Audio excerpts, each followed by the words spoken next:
visa to the foreign minister. Senator Shaheen and I met with the foreign minister in Munich. You issued him a visa to come to New York, which was important to meet with other heads of state. Do you have the ability to do that for the president also? Sure. I mean, we could, and there may be an opportunity to do that come the General Assembly of the United Nations. Yeah, probably will be, and I think that's important. Let me, we do hear a lot of complaining and renting of garments over cuts here and there on our foreign assistance.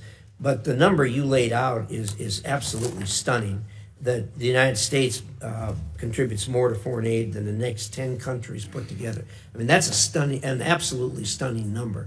So I guess what you're telling us, before we feel too guilty about it, that we need to look around and compliment ourselves for what we are actually doing and have been doing for a long time. Fair statement? Yeah, there's no doubt. And we want to do it in a smarter, more targeted way. Lastly, let me give you a minute on PEPFAR. People talk a lot about the cutting in PEPFAR. I think virtually everyone here supports PEPFAR. But you've done some things to it to make it better. Can you give us a short dissertation on that? Very short, please. 85% of PEPFAR is functional right now. I know there was some hiccups on the payment systems, not the waivers, the payment systems, because it goes to Treasury. Treasury has to push the money out. And there were some hiccups, which I acknowledged in conversations with many of you, but we have fixed that program and the money's flowing. So 85% of PEPFAR is functioning and is operating. There was reduction in about 15% of or individual pieces of the program, but PEPFAR today stands at 85% of functionality. And when I hear these stories about, well, the money's like, we're moving money out of the building every single day, 20 million one day, 35 million the other. I mean, money is moving out the door. It's going to somebody. Some of it is going to pay for work that was conducted in December, January, February before the freeze. So we are paying back invoices on some of them. But most of it, a lot of it, is going towards ongoing programmatic activities that are approved and that we've either through a waiver and or approval process are moving forward on. Thank you. Appreciate that. Senator Shaheen. Thank you, Mr. Secretary. I have a number of questions, but I first want to go back to what you had to say about China, because I agree that their efforts are predatory. But I think somebody may be missing what they are doing in response to our ceasing of foreign assistance in places. And Mr. Chairman, for the record, I'd like to submit this fact sheet. The PRC supporting international assistance as U.S. withdraws. It's dated April 29th. And just to give you a few examples, earlier this month, General Michael Langley, who's the commander of U.S. Africa Command, I sit on the Armed Services Committee, and when we ask him about the end to specific USAID programs, he stated that the PRC is trying to replicate, in quotes, specific USAID programs in Africa that the Trump administration cut, including PEPFAR.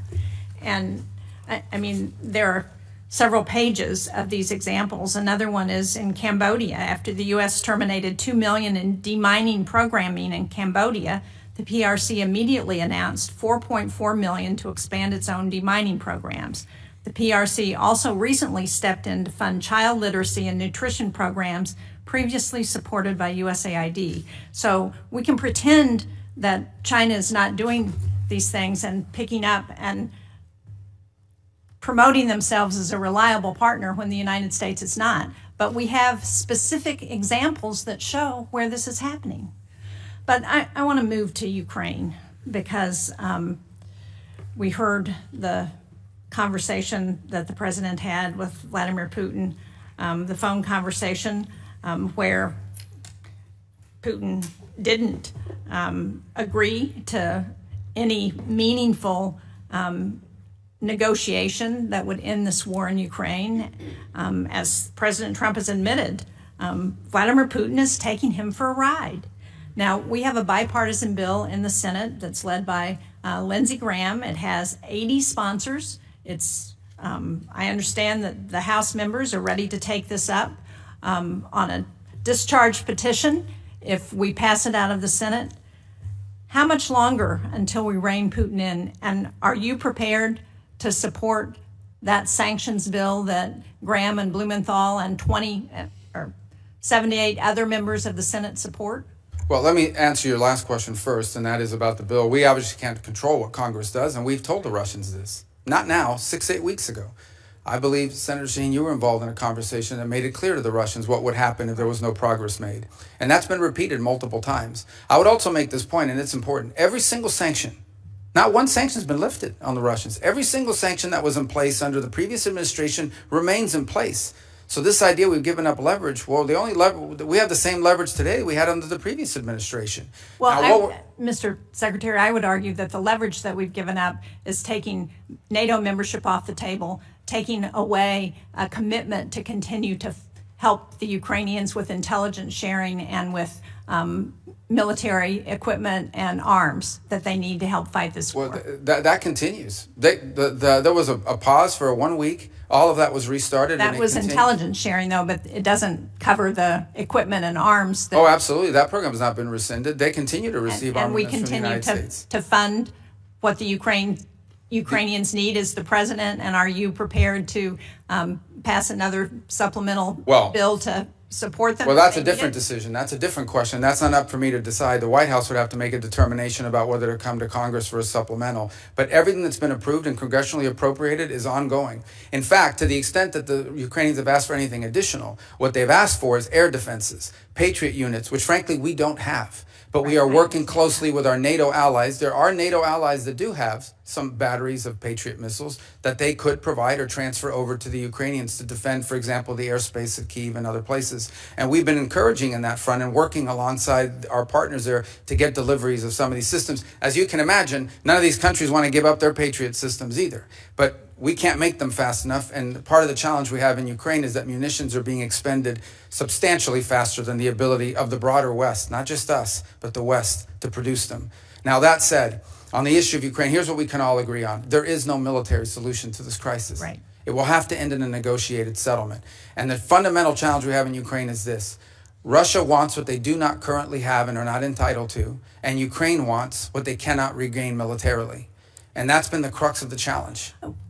I don't disagree with that at one level, but on the other hand, what Vladimir Putin is doing now is playing for time, and he's playing this president like a fiddle. And the longer he plays it, the more opportunity he has to gain territory in Ukraine, and the harder it's going to be to get him to the table. But what we need to do is to put pressure on Vladimir Putin in every way we can to ensure that we can get them to the negotiating table. Well, I disagree with this playing with a fiddle analogy, because the truth of the matter is when Vladimir Putin woke up this morning, he had the same set of sanctions on him that he's always had since the beginning of this conflict, and Ukraine was still getting armaments and shipments from us and from our allies, and the European Union is about to impose additional sanctions, and the U.S. is looking for no Patriot batteries to be able to transfer from other NATO nations into Ukrainian hands. And what the president's trying to do is end a war. He's trying to end a bloody, costly war that neither side can win, and people are dying every single day. But this notion that what has Putin gained throughout this? He hasn't gotten a single concession. He hasn't gotten a single sanction lifted. And the more time he gets without additional pressure on Russia, the more incentive he's got to continue to gain territory and continue to play for time. But I want to just get to a final question because my time is running out. And that is, I recently wrote a letter to you about the issuance of executive orders on thousands of Afghan allies. These are people who fought alongside our military during the war in Afghanistan. They've been stranded in Qatar and Albania and Pakistan and Afghanistan. These are individuals who have been vetted already. They're ready to travel to the United States. And the question I have is this administration going to allow them to come to the United States as it promised? Because unless we're willing to keep our commitments to those people who were willing to fight and die alongside of us, then how can we ever ask people to do that again? Yeah, a couple of points. Some of those are I think the issues that is getting mixed up here is whether we are going to pay for them to fly to the United States once a visa is issued, or whether they have to find their own transportation to the U.S. So there's two separate topics: our payment to move people forward, but also the issuance of the visas. And when that is still going through an internal review as to who is going to be allowed in, there's been a review of the vetting process that's been used Frankly, there have been some errors found in the previous vetting process that we're concerned about. And I'm separating out from that audience people who we have closely vetted because we've been working alongside them for many years with regards to their service alongside our intelligence forces or special operators on the ground from the broader. Remember, they're also bringing dependents with them. And so there were some concerns early on about freezing or slowing down this program until we could determine whether we were properly vetting people to come towards the United States. And that process is ongoing, and I think we'll have more concrete answers for you, which I know is not satisfactory at this moment, but we've obviously had a lot going on. But this is something that we've heard a lot from both our DoD partners and others in the intelligence community, and we're working to make progress on that. I'm out of time, but just to clarify, on last week, Secretary Noem announced that temporary protected status, which I understand is not exactly the same, but for over 8,000 Afghans would end on July 12th. Many of those people are people, again, who fought and died alongside of our men and women in the military. And for us to send them back to sure death at the hands of the Taliban is just not what they were promised when they agreed to fight with us. Thank you, Mr. Chairman. Thank you, Senator Shaheen. Senator Ricketts. Thank you, Mr. Chairman. Secretary Rubio, welcome. The United States is at its most dangerous time in our history since World War II. And we know, we can see what Russia's done in Europe. We know the increasing aggression of communist China, Iran, North Korea. I want to hit upon Iran real quickly here. As you know, this is a theocracy that's got brutal mullahs and a corrupt military. They chant death to America, death to Israel. You've had 4 rounds of negotiations with them so far, and I think you framed it best when you said earlier this month they have to walk away from sponsoring terrorists, they have to walk away from helping Houthis, they have to walk away from building long-range missiles that have no purpose to exist other than having nuclear weapons, and they have to walk away from enrichment. That was your quote earlier. And that enrichment is particularly important, as you've stated, and Steve Witkoff reemphasized over the weekend, the ability to enrich at 3.67% for a civilian program. It only takes a few weeks to get to 90% for a military-grade weapon. Now, what I'd like you to just talk about real briefly is, what are you thinking about when you say they've got to get rid of their nuclear program, they've got to have complete disarmament? Is it still the policy that they cannot be allowed to enrich at all in Iran? Thank you. Well, obviously, these are ongoing, I hope to be ongoing negotiations, because the alternative would be far worse, in my view, but maybe necessary. But we hope that we can reach an agreement with Iran. So here's the baseline that I've described to everybody on it. If what Iran wants is a civil nuclear program, energy, you know, the ability to develop nuclear energy, there's a model for that multiple countries around the world currently follow. And that allows them to build reactors and then bring in enriched material and use it to generate electricity. And that's a model that will be available to Iran potentially if they choose to take it. If, on the other hand, they want to retain enrichment capability. And I just described this because if anyone's watching this or in the future, this can get a little complex. All of you understand it, but for the general public, it's important when you get into the details of this. Once you know how to enrich at any level, all you need is time to be able to enrich at a higher level. And they've already proven the ability to enrich at a higher level. In fact, they have and are doing so now. In fact, their legislative branch passed a law requiring them to break JCPOA and enrich way beyond, well beyond 60%. So you're absolutely right. About 90% of the work of enrichment is getting to that 3.67 level. After that, the rest of it is just a matter of time, not to mention what the gap is from the 20% for medical isotopes, which is the other thing they insist upon. So the Iranian position is that they don't just want energy. They claim that enrichment is a matter of national pride. It is our view that they want enrichment as a deterrent. They believe that it makes them a threshold nuclear power and as a result becomes untouchable. And that is the crux of the situation we're facing right now. And there are other actors, and I won't go much deeper into it, but there are other nation states in the region that are also range from uncomfortable all the way to view as an existential threat the belief that Iran could ever be in a position of maintaining its enrichment capability in the long term that could quickly be weaponized. So that is the basis upon which we are negotiating with the Iranians. Our hope is that we can encourage them to show them a path towards prosperity and peace that allow them to develop their economy, that allow them, if they want, to have a civil nuclear energy program like other countries around the world have without enrichment. And it's our hope we can encourage them in that direction. The president has been very clear, and I won't elaborate any further, that they are never going to get a nuclear weapon. That is not going to happen. But I much prefer, and I would venture to guess all of you would much prefer, if we could reach an arrangement where they agree to this off-ramp, to this pathway towards prosperity and peace, as opposed to the road they have been on for the last 20 years. And it will not be easy, but that's the process we're engaged in now. Right, thanks. So let's go to communist China, because they're the greatest existential threat that we face as a nation.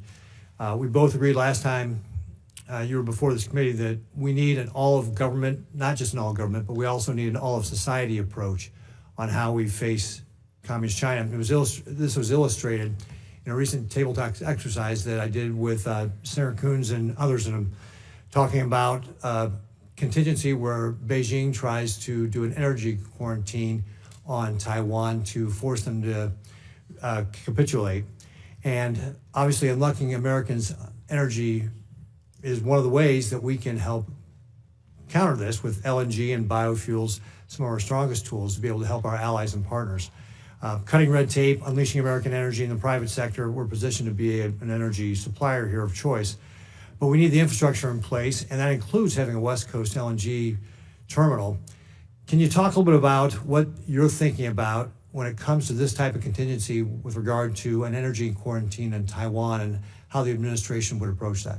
Well, first of all, it would be devastating. The U.S., as you know, has agreements in place and assurances it's made on maintaining the status quo in that region, and those will remain viable without trying to be alarmist here. We know what those are, and we hope that never happens. But I think the broader issue that you touch upon, which I don't think is widely understood, again, members of the committee who follows this closely understand it, but more broadly, is the dangerous imbalance that has developed between China and the rest of the world on a number of fronts. The first is on access to rare earth minerals, which they have secured access rights all over the world on virtually every continent. They are predominant and or leading in their access. And it's one of the points of frustration that I have.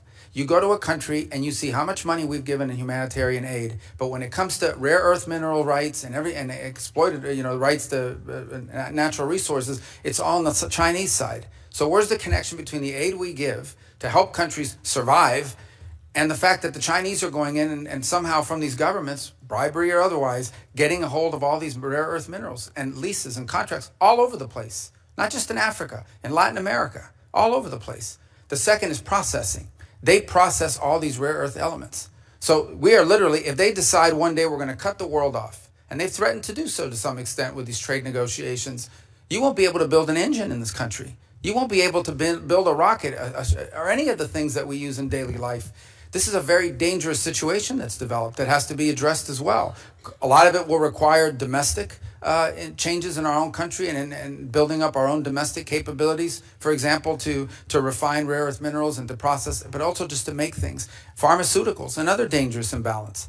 We were, all this talk about them getting close to the Europeans, they're dumping on the European market. They're dumping electric cars. They're dumping all kinds of products because they're overproducing. They don't consume. So they dump all these products onto the European marketplace. But you know what the Europeans are very concerned about? The Italians in particular. They used to lead the world in pharmaceuticals, at least in the precursors and the key elements and the basic ingredients. Now the Chinese dominate 80-something% of that industry. They could cut off our medicine. So I think when you talk about energy, I could apply that to a host of critical industries in the 21st century. If we don't address that imbalance, which is what we're hoping to do with some of the trade proposals, but also domestic matters that the administration is taking on, we're going to be in real tough shape here very soon if we're not already.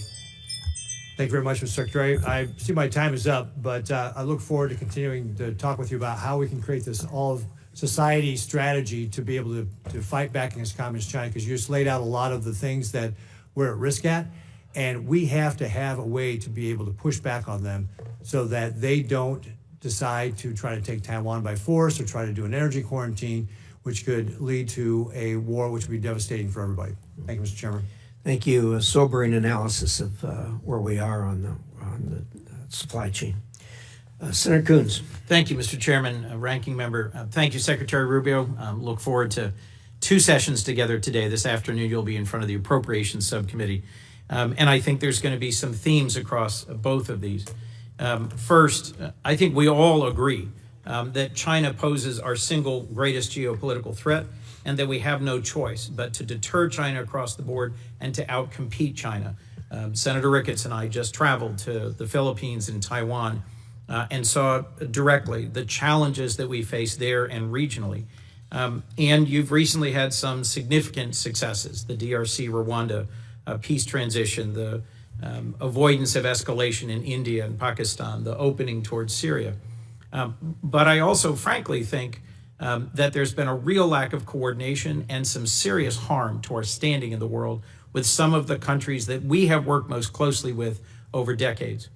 The DOGE-driven, abrupt, and largely illegal cancellation of billions of dollars of contracts for humanitarian relief and aid, and the disrespect and the dismissal of thousands of AID staff and our NGO partners stands in sharp contrast to the state reorganization process you just presented on in your following.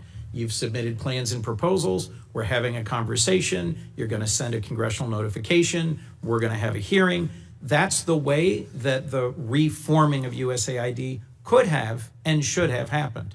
And so I just at the outset had to say, as someone who spent 15 years traveling the world, visiting both our partners and allies, looking at independent or semi-independent agencies like the MCC and the DFC and their role, and visiting NGO partners and the USAID, I reject the broad characterization of them by Elon Musk and DOGE as criminals who were wasting taxpayer money. You've heard across all of us support for PEPFAR, concern about humanitarian relief, and the vision that this is a key strategic asset for us.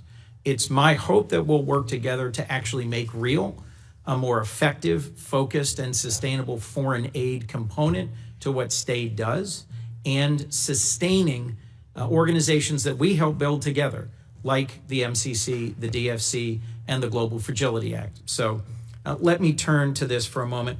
My colleague, Senator Shaheen, made reference to places in the world where the CCP and the PRC have stepped forward. I agree, they're never going to deliver humanitarian aid the way we used to, and with the breadth, depth, and effectiveness that we have. But I also think they're taking advantage of the opening to say that we're not reliable, that our decades-long partnerships can't be sustained and extended, and to question our motivations. So I think we need to step out quickly to avoid creating a big hole in our credibility globally. Let me just start on a few questions with Ukraine. The previous administration worked closely with our partners and allies in Europe on sanctions, to tighten them, to close loopholes, to extend designations. Are you continuing to do that? Work with our allies? To tighten the sanctions? Yeah, so, well, first of all, the Europeans have their own set of sanctions, and we've coordinated with them very closely. In fact, the president had a call with at least 6 leaders from Europe yesterday. I had meetings with what we call the Quint, that include Italy, France, the UK, the Germans, the French. So we are in constant contact with them on the work that they're doing, and they're proceeding along their own route. And in fact, in our conversations in the past with the Russians, we've made clear to them that the Europeans and ultimately will have to be at the table because they have their own set of sanctions that they're imposing. So the answer to your question is we have worked very closely with them. The president understands fully the options he has available to him, some of which are represented in the bill before the Senate. In the bill before the Senate that Senator Graham and others have led and that I co-sponsor, I think we have an opportunity to put more pressure on Russia and to push Putin to get to the table and to agree to a just and enduring peace. Do you support that sanctions bill? And do you think we should continue to arm Ukraine and to strengthen the sanctions against Ukraine in order to create the conditions for a real negotiation? Yeah, look, it may come to that point. If in fact it is clear that the Russians are not interested in a peace deal and they just want to keep fighting a war, it may very well come to that point. The president has made that in the past. Our belief, the president's belief, is he believes that right now if you start threatening sanctions, the Russians will stop talking. And there's value in us being able to talk to them and drive them to get to the table. We'll see. Look, they have to do this. No one's claiming that this is a guarantee. President Zelensky reversed himself, showed up, was ready and willing to negotiate. And Putin, I think, my view, continues to play for time. Well, so I hope that we can work together to put more pressure on Putin to get to the table and to resolve this. The other thing that I see clearly, and I think many of my colleagues do, is that what happens in Ukraine sets the table for what happens in the Indo-Pacific. that there's an increasing coordination between the Russians, the Iranians, the DPRK, and the PRC. Do you see that as well, Mr. Secretary? Well, we remind our European allies every day that were it not for China, Russia would not be able to sustain this. And they're fully aware of that. And obviously, we all understand the presence of the North Koreans and the Iranian role in this as well.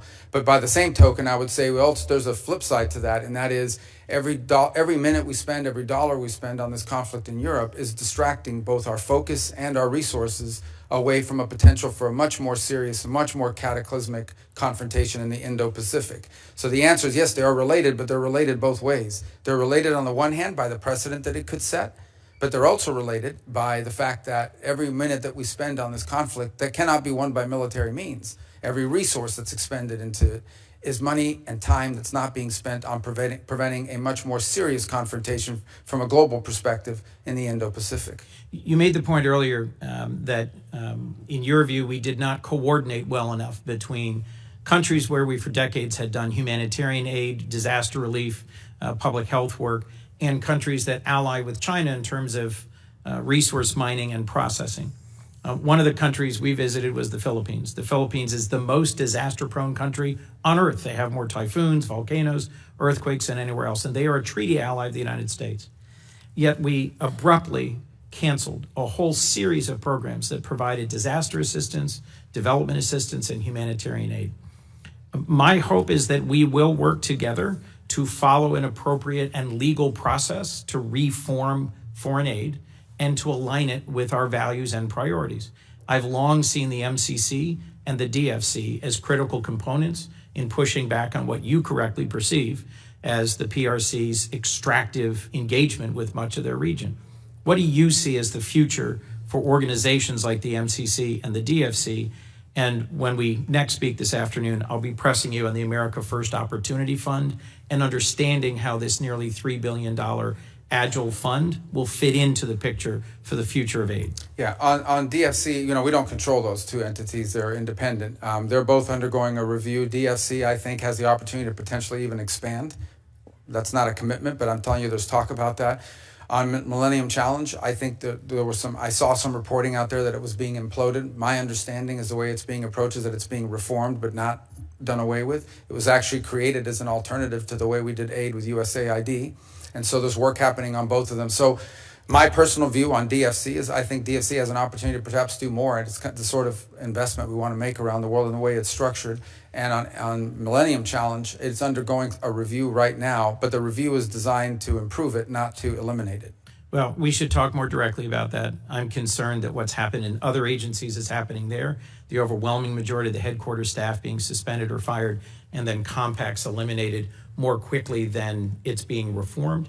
Same thing with global communications through USAGM, Radio Free Europe, Radio Free Asia. I'm concerned that we are conceding spaces to the PRC when we should be working together on a shared objective, which is to deter and compete successfully with the PRC. Thank you. Senator Curtis. Thank you, Mr. Chairman. Mr. Secretary, as you talked about visiting 18 countries and not being with your kids, I had a pain of guilt with you being here today, but thank you for making this a priority and being with us today. This might surprise some of my colleagues and maybe even you, but for the last several years, I've led a Republican delegation over to the Conference of the Parties, COP, and I believe that a Republican voice is really important at that table. I would point to issues, for instance, like nuclear. When I first started attending COP, nuclear was out of power, and we were shouting from the housetops that we had to have nuclear power, and I think that's shown the influence of a Republican voice over there. Your agency has done, and I applaud, a lot of reduction in cost cutting. Part of that's been the State Department's Office of Global Change, which would normally handle the COP arrangements. I'm wondering who we would work with, and if you've given any thought of who we can coordinate to make sure the U.S. and that we have a good presence over there in Brazil. Yeah, so that'll be rolled into our Economics Bureau in the restructure. And I think on the energy front, it's actually going to be at the forefront of foreign policy for the next 100 years. One of the reasons why just AI alone and AI development alone is going to put a strain on energy, the amount of energy that it's going to take to produce AI and AI-driven innovations we just don't produce enough global energy to meet it. And so it's going to provide two things: the strategic opportunities for nations that can deliver cost-efficient energy and in a sufficient volume, it's going to become an enormous opportunity for these countries to be leaders in the AI space. But the other is it's going to put a strain on everybody else because it's going to use up those energy resources. So we need to be at the table to have conversations about how, not just what our role in energy is, but how we help invest or partner with countries that have a supply of energy. So as an example, Paraguay has a hydroelectric plant right now, and they were in a long-term deal with Brazil where they sold them 50% of the energy being produced. That deal is now expired. They're trying to figure out what to do with the 50% of electricity generated by hydropower that is no longer going to be going to Brazil. And they can't put that in a tank and ship it overseas. So someone, if they're smart, is going to go down to Paraguay and open up an AI facility. Guyana has just made extraordinary discoveries on natural gas and oil. This is a country that's going to become incredibly rich very quickly and has an opportunity to both invest that wealth to develop their society, but also become a platform for other industries that could help strengthen the region. For the sake of time, I just would love to work with the State Department on that, make sure we have a good presence for that message. I also believe the United States can carry a message that you don't have to give up affordability, you don't have to give up reliability, and we can also be clean. I think that's a really strong message for us. Foreign assistance has been talked about a lot today, and I'd like to just point out that there are a number of philanthropic entities in Utah. We have the Church of Jesus Christ of Latter-day Saints who are really ready to stand up and go to work. I know Catholic Charities, there's many like that, and just want to make sure you're factoring those into kind of your rebuild and restructure. I know there are a lot of people like that ready to jump in and be part of this. Absolutely. And just to go back on foreign aid for a moment, we're going to be doing foreign aid. We're going to be doing humanitarian relief, disaster relief. We're going to be doing all the things we've done before, maybe not some of the same projects, but we're going to be doing all of it. The difference is it's going to be coordinated out of the umbrella of the State Department, and it's going to be part of a cohesive, coherent foreign policy. And it's going to be driven by our embassies and our regional bureaus. So in the case of the Philippines, which was brought up a moment ago, we're going to rely not just on the region, the bureau here in Washington, but in our embassy on the ground to help us every single year construct what aid needs to be delivered, be it humanitarian or disaster relief or the like, to that country. And that's been missing, that sort of cohesive approach to how we treat foreign aid as a tool in our broader toolbox, as opposed to its own toolbox altogether. We want to make it part of our broader toolbox on foreign policy. Yeah, and I think my only footnote is, as we do that, let's keep in mind that many people are willing to participate and be part of this without a drag on the U.S. tax dollar that I think can complement the vision that you just laid. I've had the opportunity to work with you on the House side on some legislation and to some degree fill some of your big shoes here on Taiwan and Hong Kong. And I just wanted to touch on that briefly. I know Senator Ricketts brought up Taiwan with the recent implementation of more national security laws and the blockade-style drills around Taiwan. How can Congress better work with you and your department to support you and make sure we're doing everything that we can do? I mean, unfortunately, with Taiwan, I think with Hong Kong, as we've seen, is its autonomous stand. I think our law now reflects that is no longer real. It is basically an extension of, and I think one of the great examples of that is a company named Hutchison Ports, which is headquartered in Hong Kong, and they control two of the main facilities, the two main facilities on the Panama Canal. And everyone was saying, well, they're not a Chinese company. They're not Chinese. They're a private Hong Kong company. Well, when Hutchison Ports decided they were going to sell, all of a sudden the Chinese government's put all kinds of pressure on them and has slowed down the deal. So how can it be if this company is an independent Hong Kong company, why do they care what the Chinese authorities think? Well, the reason is because they are under Chinese control and Chinese influence. And the fact they're headquartered in Hong Kong is no longer a protection from that. So I think it's important for us to understand Hong Kong cannot become a place where China can evade, be it sanctions or restrictions, by simply hiding behind some company who has an address there. It is sadly, tragically, and unfortunately, fully under the control for national security perspectives of authorities in Beijing. And sadly, as part of that, has lost all of the values that were in Hong Kong before, of a free press, of free people, that went with that as well. Yeah, those are incompatible with authoritarian rule. Good. Thank you. Thank you for being here today, Mr. Chairman. I yield. Thank you, Senator Curtis. Senator Murphy. Thank you very much, Mr. Chairman. Thank you, Mr. Secretary, for being here. Before I ask my questions, I just ask that after this hearing, you go back and reconsider a claim that you made in your opening statement. It would certainly shock Americans to hear that only 12% of our foreign aid reaches recipients, needy recipients on the ground, the people who need the help. That is not actually an accurate number. That is the amount of our aid that goes directly to local groups on the ground. But as you know, most of our aid runs through bigger international organizations like Save the Children. Those entities are getting somewhere around 85% of the aid we give them directly to recipients on the ground. And so I think what you've done to shutter USAID is illegal, but I also think it's bad policy. And I do think it's important for us to all be operating with the same set of facts. And the fact is not that only 12% of taxpayer dollars are ending up in the hands of the people who really need it on the ground. Mr. Secretary, I wanted to talk to you about the president's personal business interests. During his first term, he made the decision to not enter into any new business deals during his presidency, that Trump-affiliated businesses would not enter into any foreign business arrangements. And that made sense because obviously it can be confusing for foreign governments to know how to try to win favor with the U.S. government if they have one route, making concessions that are good for U.S. national security, and they also have another route, which is perhaps helping the president's business interests. The president obviously changed that policy, and in this administration, his business interests are announcing new agreements and new investments into those business interests by foreign governments. And I think it stands to reason that creates a real problem for foreign policy, and it creates a problem for foreign governments in which they don't exactly know what the best way is to try to get on good terms with the U.S. government and with the White House. Is it to do what's right for American national security, or might it also be to do a business deal with the President of the United States or the entities that he controls? Just to clarify, when the President's businesses are engaged in negotiations, for instance, with the UAE on their stable coin business, there was this big investment announced recently.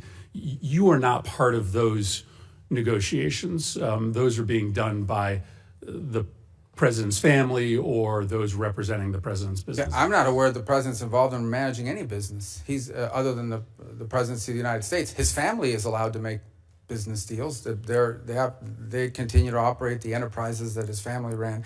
I also don't accept the notion that these deals, that, for example, in Saudi Arabia or the UAE or Qatar, had anything to do with the president. For example, the Qatar bought $200 billion worth of airplanes from Boeing. The president's not as far as I know, not a shareholder, certainly doesn't own Boeing. So the overwhelming, if you look at the deals that were structured, they were involved in investments in the United States. That's the deals he signed, and or investments in, for example, the UAE or Saudi Arabia involving artificial intelligence. UAE did announce a massive investment in World Liberty Financial, and World Liberty Financial is controlled by the president. And the president does actively engage in these businesses. He uses his social media to market the businesses that are being run by his family. I mean, just go onto his social media feed and you will see him marketing his meme coins. So that is the president of the United States. That is not his son's doing. But that, just to be clear, that was not part of this. That was not an announcement as part of this trade visit that was conducted into the Middle East. Well, whether or not it was made during the time the president was there are obviously business deals being done between Trump entities and these countries. Let me ask you about the one that is probably most confusing to this committee, which is the planned gift of a plane to either the United States government or the president. Is it your understanding that this luxury plane that Qatar has offered the president, and the president has announced he is willing to accept, is a gift to the United States government? Or is it a gift ultimately to the president himself that he can use in his library? Well, you'd have to talk to the Department of Defense, because this is a replacement or at least a temporary bridge plane for Air Force One, the new Air Force One, which is way off its delivery schedule. And so that would have to be with the Air Force. They operate Air Force One. My understanding of it basically has been from the very beginning that this is a plane that was identified after talking to Boeing about what other planes around the world would fit the bill that are out there that could be used now. They identified the ones the Qataris had as an opportunity for one, and as a result, or the UAE had that as opportunity for one, and that's how that. And it's not your understanding that the plane ultimately will belong to the president or to the president's library after. Well, I'm not involved at that level of it. I've never heard that before. What I've heard is that plane will replace Air Force One, which is an Air Force plane. Let me ask you about the dinner that's happening this Thursday night. The president has offered access to him to the 200 top purchasers of his meme coin. Reports are that maybe about half or more of those individuals who will be meeting with him, many in a VIP reception, are foreigners. Do you have a list of those foreign individuals who will be meeting with the president? I don't. I don't know anything about. I didn't even know there was a dinner on Thursday night, so I'm not sure what you're referring to. So you don't know whether any of the foreign individuals who are going to be meeting with the president this Thursday night, for instance, are on our list of sanctioned individuals, or whether any of those individuals have connections to, let's say, terrorist organizations abroad? Well, I think if they had terrorist links, the Department of Homeland Security probably would not have allowed them into the country. But I don't even know there is a dinner on there. You're asking me about something I don't know about. Well, but listen, this is a dinner that the president is having. It is likely going to involve some very significant foreign interests. You have to be pretty wealthy in order to be able to get inside this dinner. Isn't that a relevant question for the Secretary of State? Yeah, I'm not the social Which foreign secretary, interests are going to be speaking to the president? I mean, it's kind of naive to believe that they aren't going to be in that room talking about national security matters. Well, I don't think that that's the case at all, because I would be aware if it was the case. The truth of the matter is I interact with government officials and others in governments of other countries. That's what I'll tell you, you're asking me about a dinner I don't know anything about. I can't answer you because I don't know anything about this dinner. It's the first I heard of it. Like I said, I don't keep the president's social schedule. It's not on my phone. It's not in my pocket. I don't even know. I can't comment on a dinner I know nothing about. Yeah, I think that represents a real problem for this committee, because there's clearly a way around the State Department for foreign individuals of significant influence and wealth to be able to directly lobby the president of the United States. But I don't think your that's answer fair. is that you don't know this is happening. Well, I don't know that there's that a dinner. in and of itself is. I don't know that there's a dinner, and I don't know what the guest list is, but I can tell you, I've run into the president of FIFA from the World Cup. He's here all the time. I see him. He's a private individual. It's not a government entity, and he's met with the president and is friendly with the president. He doesn't have to go through me to meet with the president. The president has relationships and friends and people he's known for a long time. Some of them are foreigners. That's not unusual. Yeah, but you're asking me about a for specific dinner and implying nefarious impact. I can't comment on a meeting with the president. I think you should probably endeavor to get your hands on the list to make sure that there aren't individuals there who are perhaps contravening national security interests that the Well, I don't think Department of I don't State have any is concern about that. prioritized. I don't have any concern that the president having dinner with someone is going to contravene the national security of the United States. Thank you, Mr. Chairman. Thank you, Senator King. Thank you, Mr. Chair. Thank you, Mr. Secretary. In response to an earlier question, you sort of posed a question back.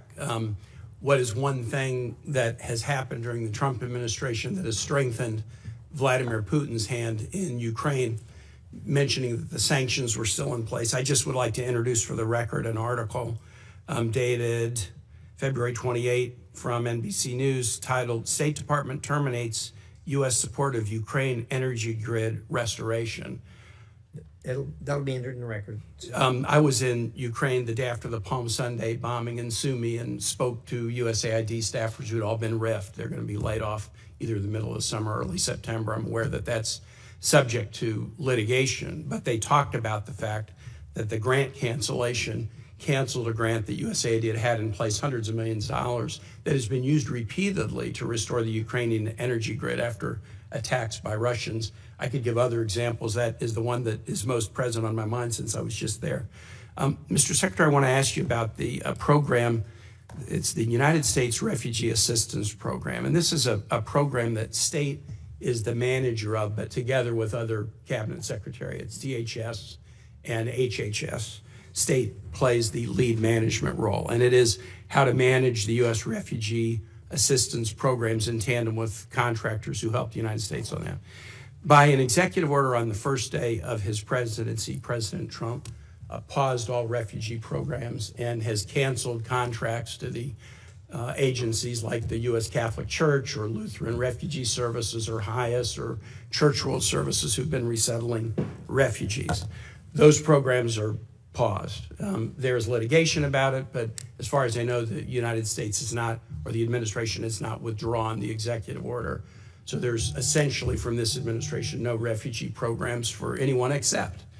In early February, the president announced a special refugee program for Afrikaner farmers, justified A, by some concerns about South African foreign policy, but B, a claim that these were persecuted individuals. So right now, the U.S. refugee program allows a special program for Afrikaner farmers, the first group of whom arrived at Dulles Airport in Virginia not long ago, while shutting off the refugee program for everyone else. Do you think Afrikaner farmers are the most persecuted group in the world? I think those 49 people that came certainly felt they were persecuted, and they've passed every sort of check mark that had to be checked off in terms of meeting the requirements for that. They live in a country where farms are taken and land is taken on a racial basis. Okay. Do you think they're more persecuted than Uyghurs or Rohingyas, or more persecuted than political dissidents in Cuba or Venezuela or Nicaragua, or more persecuted than those who would be threatened should they be returned to Afghanistan by violence by the Taliban? Well, the problem we face there is the volume problem, okay? If you look at all the persecuted people of the world, it's millions of people. They can't all come here. And we had refugee programs. So why prioritize Afrikaner farmers? Well, because it's a small subset, it's a new issue, and the president identified it as a problem and wanted to use it as an example. But that's different from having these refugee programs that were basically spending money to put people up in communities and accommodate them, and it was acting as a magnet. Millions of people enter this country illegally, and today the border is sealed. Let me challenge you, and I'm just going to say for the public, if you want to understand about the, quote, persecution of Afrikaner farmers, go look at the composition of the South African government. Since July of 2024, there's a government of national unity, and the opposition party to the ANC, the Afrikaner Party, the Democracy Alliance, is part of the governing coalition. They joined the governing coalition a year ago, and the leader of that party was given the remit of Agriculture Minister, John Steenhuisen. He is the leader of the former Afrikaner Party, still widely representing Afrikaners. He is the Minister of Agriculture in South Africa right now. I assert that this claim that there's persecution of Afrikaner farmers is completely specious. Are you aware ever during the apartheid era in South Africa did the United States establish a special program to allow South African blacks who were treated as second-class citizens in the apartheid program, a special program so they could claim refugee status in the United States? No, because I was probably in 9th grade or 8th grade at the time. Yeah, well, then I don't expect you to know. I'll just tell you, never has there been a program, a special program for Africans to come in as refugees to the United States. We've allowed special programs for people being persecuted for their religion, Soviet-era Jews. We've allowed special programs for people fleeing from communism, Cuba, Vietnam, the Soviet Union. We've never allowed a special program to allow Africans into the United States in an expedited refugee status until now. Afrikaner farmers living in a nation governed by a government of national unity that includes the main Afrikaner Party. And actually, an even more right-wing Afrikaner Party is also included in the coalition government. Now, would you agree with me, Mr. Secretary, that if we're interpreting the statutory phrase, a well-justified fear of persecution, we should try to do that in an even-handed way? I think we should try to do that in the interest of the national security of the United States. So okay, I agree with you too. We should. Should we try to do it in an even-handed way? So for example, should we say, if you're persecuted on the grounds of your religion, we'll let you in if you're a Christian, but not if you're a Muslim? I think that the United States has a right to allow into this country and prioritize allowance of who they want to allow to come in. But I'm going to ask you, what? Yeah. So a well-justified fear of persecution. Yeah, they thought that their farms were being burned down and they would be killed. I think that's a pretty good justification for wanting to come. They're afraid for their lives. And should it be applied in an even-handed way? That's an easy. No, our foreign policy doesn't require even-handedness. It requires prioritizing the interests of the United States. The statutory phrase says you are are entitled to entrance as a refugee if you demonstrate a well-justified fear of persecution. No, you're not entitled. So you're can allowed. you have a different standard based upon the color of somebody's skin? Would that be acceptable? Well, I'm not the one arguing that. Apparently, you are, because you don't No, like the fact that they're I'm white, just and that's why asking they're you to coming. say that that would be unacceptable. no, That I would say that seem the to United be States- a very easy The thing United to States say, has a right to pick and choose who they allow into the United even States. based on the color of somebody's skin. No one's. You're the one that's talking about the color of their skin, not me. These You're are people whose refusing to farms were being acknowledge burned that down it and they were should be killed because of the even-handed. color of their skin. Well, Because they were-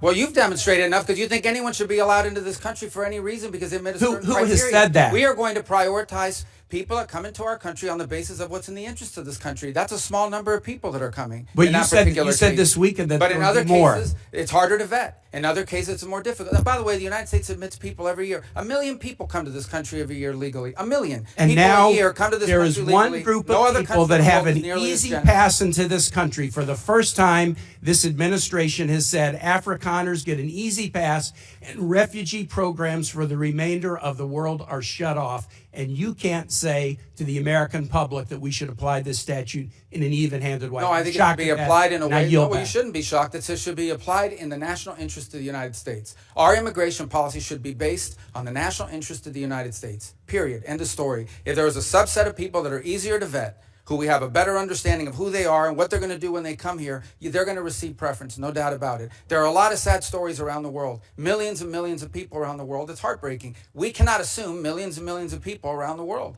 No country can. So you have to have a process of deciding who do you prioritize, who do you allow in. We do it all the time. We do it in our immigration system now under our current laws. Unfortunately, it's primarily based on family connection and not on what they're going to contribute to the society from a merit standpoint. That should be changed, but that'll require statutory changes. But the bottom line is this notion that somehow we have to accept anyone who wants to come to the United States is absurd. No country in the world has an immigration policy like that. Why would And we? no one is arguing that we should. I yield back, Mr. Chair. Thank you very much. Senator Deans. Secretary Rubio, it's great to see you here today. Very proud of what you're doing in your role. Grateful to call you a friend and to watch what you're doing now around the world with working on the president's agenda. Secretary Rubio, I want to talk about energy for a moment. Our allies in Europe are waking up to the security and economic threats posed by their reliance on Russian energy. Despite some progress, many of our European partners still are hesitant to diversify their energy portfolio, energy sources, and ensure they can literally keep the lights on. This recent nationwide power outage in Spain provided a timely reminder that intermittent source of energy cannot replace reliable baseload power that comes from fossil fuels or other steady sources. So despite their acknowledgement of this threat, Europe is still making it very difficult for energy companies to do business on the continent. In fact, the European Commission promulgated regulations in the last year regarding ESG due diligence and methane emissions that will soon make it all but impossible due to these reporting requirements for major gas exporters to do business in Europe. Secretary Rubio, how can you work with our partners in Europe to build a more reasonable, broader, more diverse energy trade and regulatory framework that allows companies to deliver power that Europe so badly needs? Well, obviously, when you talk about the European Union and these individual countries, they have a degree of sovereignty. They'll have to make these decisions. We can certainly, in our conversations with them, remind them of the vulnerability of their energy grid. It is, I think, everyone's consensus belief that one of the factors that went into Vladimir Putin's decision to invade Ukraine is his belief that Europe was so dependent on him for energy that they would do nothing about it if he did it. And that turned out to be the case. Now, you've seen some countries moving faster than others to diversify. For example, I believe on Saturday was the first delivery of U.S. LNG to Italy. They've opened up a terminal now to accept it. There are other countries that are looking, but obviously these things take time. But I think the case in point, if in fact that's what led to the collapse of the grid, and there was, by the way, a collapse today in their telecom system as well in Spain, is a reminder of the vulnerability of energy, the vulnerability for purposes of just conducting 21st century commerce and economics, but also vulnerability potentially to being used as a geopolitical weapon against you. So I sense that among many of our allies in Europe, particularly those on the eastern flank, there is a growing, and I would say not just awareness, but a growing fear of how vulnerable they are on energy, both to foreign actors and because of the strains that are going to be placed by AI and other new technologies on our energy grid in the years to come. Secretary Rubio, I want to shift gears for a moment and come back to a part of the world that doesn't get a lot of attention, but very strategically important, that's Central Asia. Think about Central Asia, the 5 countries, Kazakhstan, Kyrgyzstan, Uzbekistan, Turkmenistan, Tajikistan. When they wake up in the morning, they look north, they see Russia. They look to the east, they see China. They look south to Afghanistan. They look south and west to Iran. There is great potential that I don't believe is being utilized. An example of that is the lack of a trans-Caspian pipeline. You've got these 5 Central Asian countries, the Caspian Sea. 20 miles is all that's needed right now for an interconnector to basically connect Turkmenistan into Azerbaijan and then into the network pipe, the gas line pipeline, certainly throughout Europe. It's just 20 miles for that interconnector. Turkmenistan has the 5th largest reserves of natural gas in the world. Huge potential, and obviously with their neighbors of China and Russia and Iran, getting that gas out is a challenge, but there's a path forward through the Caspian Sea. Mr. Secretary, do you believe that completing that 20-mile Caspian interconnector would be in the best interest of the United States and our allies?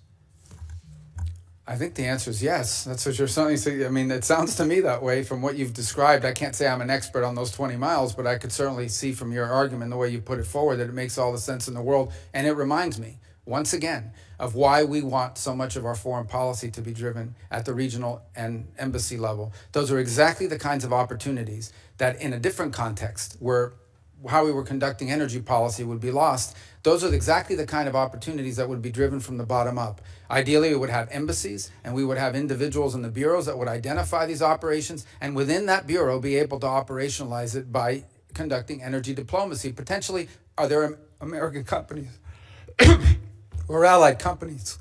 I apologize. Are there American companies or allied companies that can contribute to that effort?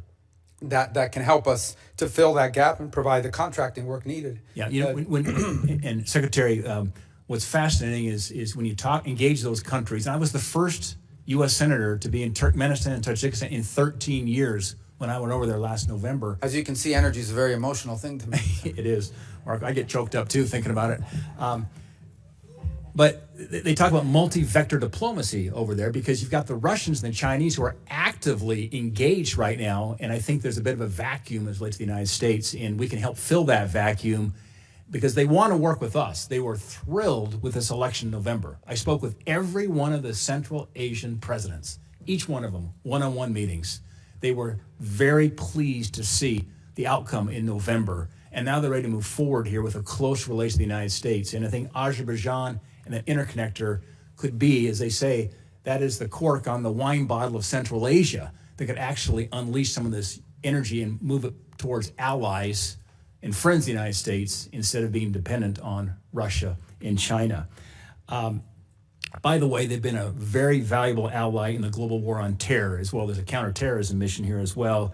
I would just throw out in terms of your radar, because you've got a lot on your plate right now, Mr. Secretary, but I think we could encourage the modernization of trade relations in that part of the world where there's, frankly, a lot of great power competition going on. But anyway, Mr. Secretary, it's good to see you up here. Godspeed, and thanks for all you're doing for our country. Thank you. Thank you. Thank you, Senator. Senator Merkley.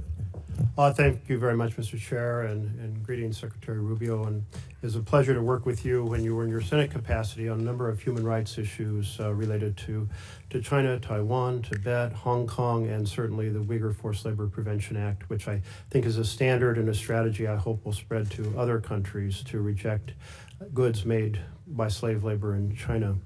Today, however, I want to wrestle a bit with another what I consider to be a humanitarian tragedy, the conditions in Gaza. I very much supported Israel going after Hamas following October 7th, but we are now well over a year and a half into this, and there's a new phase of events, which I'll try to summarize. 6 months ago, Finance Minister Smotrich said Israel should thin the population through voluntary migration. He also used the term encouraged migration. These terms are considered a euphemism for forced displacement. And the strategies of forced migration are food denial, the demolition of homes so that there's no place to return to, and driving people from one area in the Gaza Strip south to the southern side. Then there is a new plan called Operation Gideon's Chariot, mass call-up of troops in Israel. And Netanyahu said a few days ago, he said, we're going to take over all the areas of the Gaza Strip. By the way, on that forced displacement or the demolition of homes, I want to put up a chart to accentuate the point. This is satellite images done by the New York Times that show before the war, the detailed homes, mass damage before the ceasefire, and then since the ceasefire, absolutely, the entire neighborhood turned to rubble. There's just basically nothing left that is habitable. So I wanted to just make the point that it's not some theory about the strategy. The strategy is being implemented and implemented very aggressively and effectively. But let me return to the issue of food denial. The Office for Coordination of Humanitarian Affairs estimated that in February, 2,000 children were admitted for treatment of acute malnutrition. I was thinking about the strips that are used. They're called MUAC strips, mid-upper arm circumference. It's basically a measure of the bicep. And I saw them I went to areas that were under starvation in Africa, and I saw these being used, and you'd see a child, and you would think this child is just maybe 2 years old, and they'd be 5 years old, and their arms as thin as toothpicks. And I was struck when a UN health representative returned and said, and I quote, "I've seen them in the wards," referring to the hospital wards, a child of 5 years old, and I thought he was 2 and a half. So Ulcha said 2,000 children, acute malnutrition. That's a nice way of saying we're starving. In March, there were 36 children admitted for acute malnutrition. The denial of food the blockade began March 2nd, so the numbers are undoubtedly up much higher in April and now into May. The World Health Organization reported a couple days ago that 57 children had died from the effects of malnutrition. That blockade shows signs of being changed. Netanyahu has made some public comments. He said, "We will not stand by."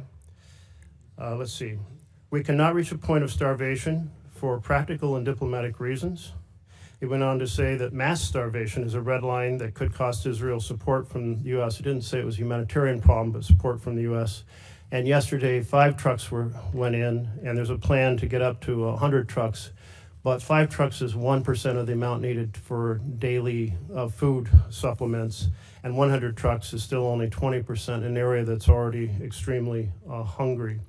This has led Canada, France, and Britain to say we cannot stand by while the Netanyahu government pursues these egregious actions. The level of human suffering is intolerable. So I guess my question here is the U.S. is a very close ally to Israel, both in military, security support, certainly in economic support. Is the administration conveying to the Netanyahu government that encouraging migration through food denial is an unacceptable strategy? Well, let me say I won't discuss, obviously, for many different reasons, what we share with our partners and allies. But I will walk you through some of the steps that you've rightly outlined, what has happened It's over the not last... too long a speech, because I'm really trying to get where our administration is standing. Well, I'm still trying to get the Senate out of me, so I still talk longer than I should, Yeah, well, so I'll be more brief. I'm going to have to reclaim some time, but go ahead, try to keep no, it very... well, you want me to answer? I do want you to answer, but hopefully answering the question is pretty simple. Does the U.S. consider this an acceptable strategy of encouraging migration? Well, I would say that we were pleased and to see that aid is starting to flow in again. I understand your point that it's not in sufficient amounts, but we were pleased to see that decision was made. I understand another 100 trucks are behind that and maybe more in the next few days. I'll also tell you that I met in Rome 3 days ago with the World Food Program to walk through some of the ideas and plans they had for distribution on the ground. And ultimately the answer here is for this to end, hopefully with the elimination of Hamas, because the people of Gaza deserve a more prosperous, peaceful future, which they'll never have as long as Hamas exists. Well, thank you. That was brief and well done. Thank you. So then the second part of this is the systematic destruction of remaining homes as a way to make it impossible for people to stay in Gaza. Does the U.S. discourage that? Is it discouraging the Netanyahu government from continuing that strategy? Well, we don't view that that's their strategy. We understand that they are targeting elements of Hamas, is what they have claimed and said to us and to the world, that they believe that they need to root out the remaining elements of Hamas, who, by the way, have been an impediment to multiple ceasefires that I know have been negotiated and even agreed upon by Hamas external and then vetoed by Hamas internal. Is the U.S., it sounds like then, therefore, we're not concerned about that, or you characterize it differently. There has been reports of the administration working behind the scenes to develop a plan to help deport Gazans to Libya. Have you been involved in any discussions related to deporting people from Gaza, Palestinians in Gaza, to Libya? No, there's no deportation. What we have talked to some nations about is if someone voluntarily and willingly says, I want to go somewhere else for some period of time because I'm sick, because my children need to go to school or what have you, are there countries in the region willing to accept them for some period of time? But those would be voluntary decisions by individuals. Well, if they're voluntary decisions because there is no clean water, there is no food, and bombing is all around you, is that really a voluntary decision? Well, ultimately, that's the point, right? And that is you don't want people trapped there. They may want to come back. They may want to live there in the future, but right now they can't. And if there's some nation willing to accept them in the interim period, yes, we've asked countries preliminarily whether they would be open to accepting people, not as a permanent situation, but as a bridge towards reconstruction. Does that include Libya? I'm not aware of Libya. Thank you. I will just summarize since my time is up. I think the U.S. has a moral responsibility to fiercely convey to the Netanyahu government that using food as an instrument of war is unacceptable. It's a violation of international humanitarian law. It's mass punishment. We have now children who are dying, and while Netanyahu has said he doesn't want to see mass starvation, he's drawing the line at mass starvation, but we're seeing real starvation right now, and I think we owe it to our connection and our close relationship to Israel to powerfully convey the importance of not just 5 trucks a day like yesterday or 100 trucks a day, but enough food to end the starvation. Is that a policy you can get behind? To ultimately rebuild and provide people a future in Gaza? To get behind enough trucks to end the starvation. Yeah, we've made that point. Look, I think ultimately, I don't think you would have seen the events of the last couple of days without our engagement, the engagement of others. Israel remains a strong ally. We're supportive. We understand why for their security Hamas cannot exist. We are also very happy to see that they have allowed aid to begin to flow, and we hope that that will continue. Concluding comment, Mr. Chairman, thank you for your tolerance. It's an important topic.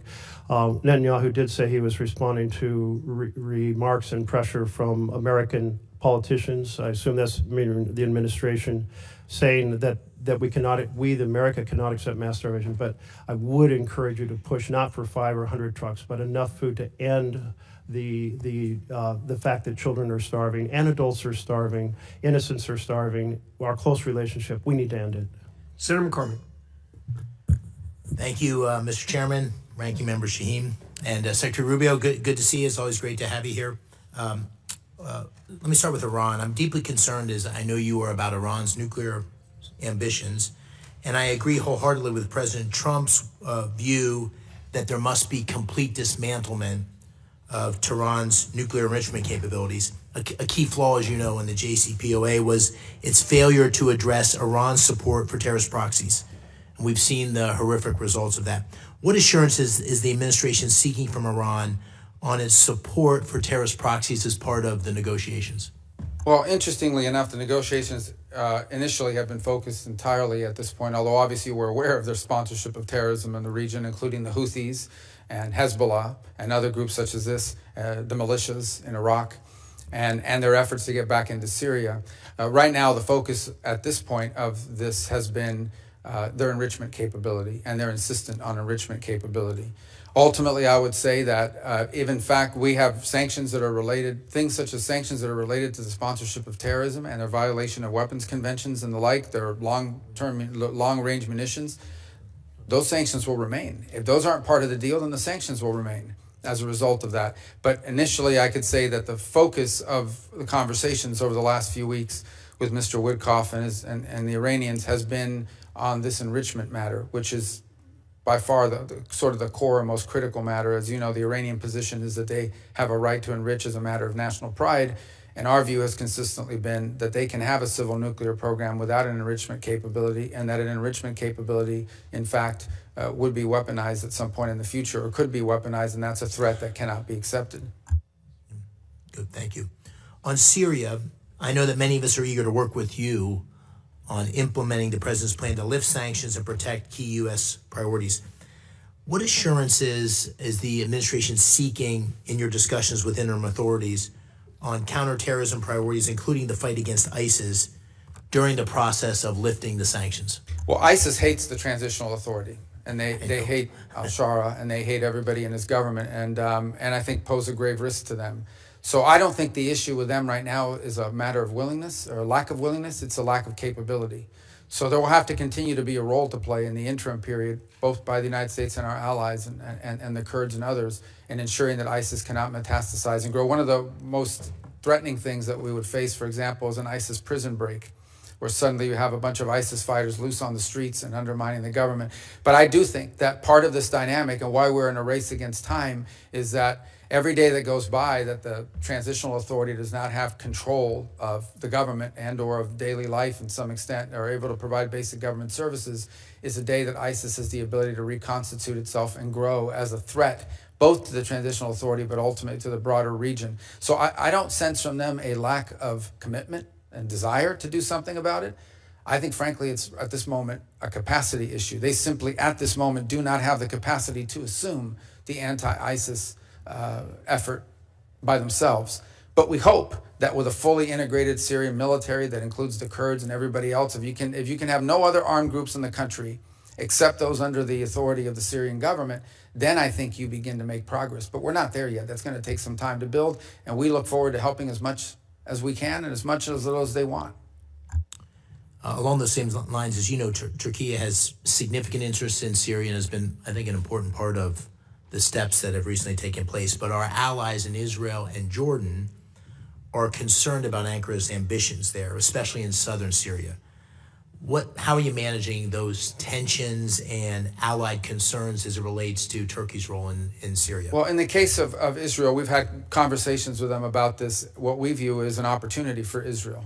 If in fact Syria is stable and has in it a government that has no interest, as they have said, in fighting a war with the authorities there have said it. Now, obviously, you have to prove it, but they have said this is a nationalist project. They are seeking to build a nation. They're not viewing themselves as a launch pad for revolution. They're not viewing themselves as a launch pad for attacks against Israel. So we think this is an extraordinary thing. If, in fact, you have in Syria a stable government that encompasses all the elements of their society and has no interest whatsoever in fighting wars with Israel over borders or anything else, I think that's an extraordinary achievement for Israel's security. Obviously, they're concerned about the Turkish presence, and we've done some things to deconflict on that front. And I think one of the key points is going to be foreign military basing inside of Syria. And that is, at some point, the Transitional Authority will have to make a decision about whether they're going to allow foreign military basing. That includes Russians, but potentially the Turks have wanted that as well, especially in the central part of the country. Now, the Turks do have a presence in the north, as you know, and one of the things that our Central Command was very influential in doing is helping the Transitional Authority enter a preliminary agreement with Kurdish authorities in the north, which ultimately should lead to the Kurds becoming part of the broader Syrian government and broader security forces. And by the way, the Jordanians, despite concerns they may have been very helpful and very encouraging in our outreach to the Transitional Authority. Very good. Thank you. I yield the rest of my time. Thank you, Senator. Senator Schatz. Thank you, Chairman. Thank you, Ranking Member. Secretary, thanks for being here, and I appreciate our ongoing dialogue, even if we're in some disagreement about a number of things. I want to ask you, and I'm going to try to work the senator out of you here. A bunch of yes or no questions. They are not trick questions. Are you still the acting USAID administrator? Yes. Do you control hiring and firing at USAID? Yes. Well, I delegate the authority to an administrator, but obviously, yes. And you control hiring and firing at state? Again, we obviously rely on our bureaus that do. I mean, it depends what that's a highly technical question. I don't hire the line officers in every embassy, but I mean, technically, you're ultimately in charge. Yes. Okay. Did you personally review all the programs terminated during the foreign assistance review and personally make termination decisions? Yes. Do you have the authority to direct any state or USAID staff to brief Congress? Yes. Can you have Mr. Lewin or you come back to Congress and talk about USAID in the context of the coming end of the federal fiscal year and SFOPs and appropriations? That's already planned to do that, not just him, but others, because we'll have to update you on that, on our organization, whatever OMB decides to do with money. So there's a host of things for us to all talk about. So I just want to illustrate, whenever I talk with you, I feel pretty encouraged, and then stuff doesn't happen. I wrote 8 unanswered letters, and I request to enter those into the record without objection. And my staff has sent 200 unanswered questions, 200 unanswered questions about this much paper. Consultation is not a courtesy. It is required by law, and we have now 200, and these are perfunctory. What are you up to? What does this mean? This is the kind of normal pace of operations. Radio silence. Other than you're very responsive, your department and USAID has not been very responsive. Foreign Affairs Reform and Restructuring Act, the Empowerment Control Act, the Anti-Deficiency Act, the Foreign Assistance Act, and the annual appropriations bills for state and foreign operations have been violated in multiple ways.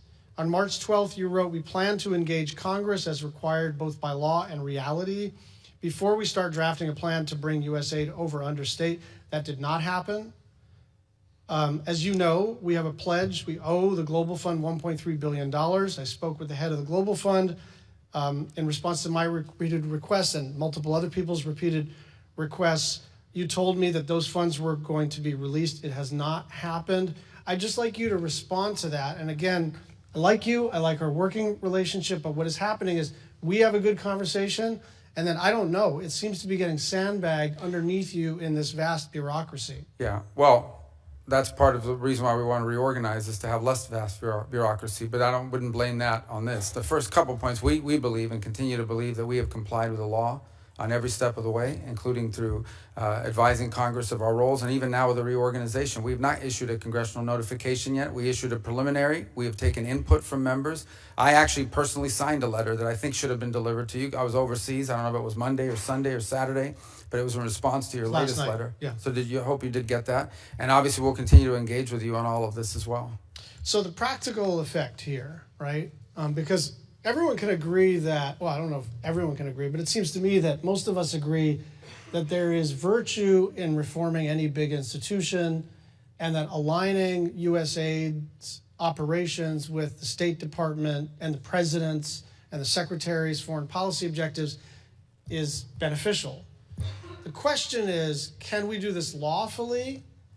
and in a way that doesn't damage our international reputation. Mothers who have fled Boko Haram in Nigeria are watching their babies starve. Children in South Sudan are dying of cholera. Families are dying because they have been cut off from their HIV medications.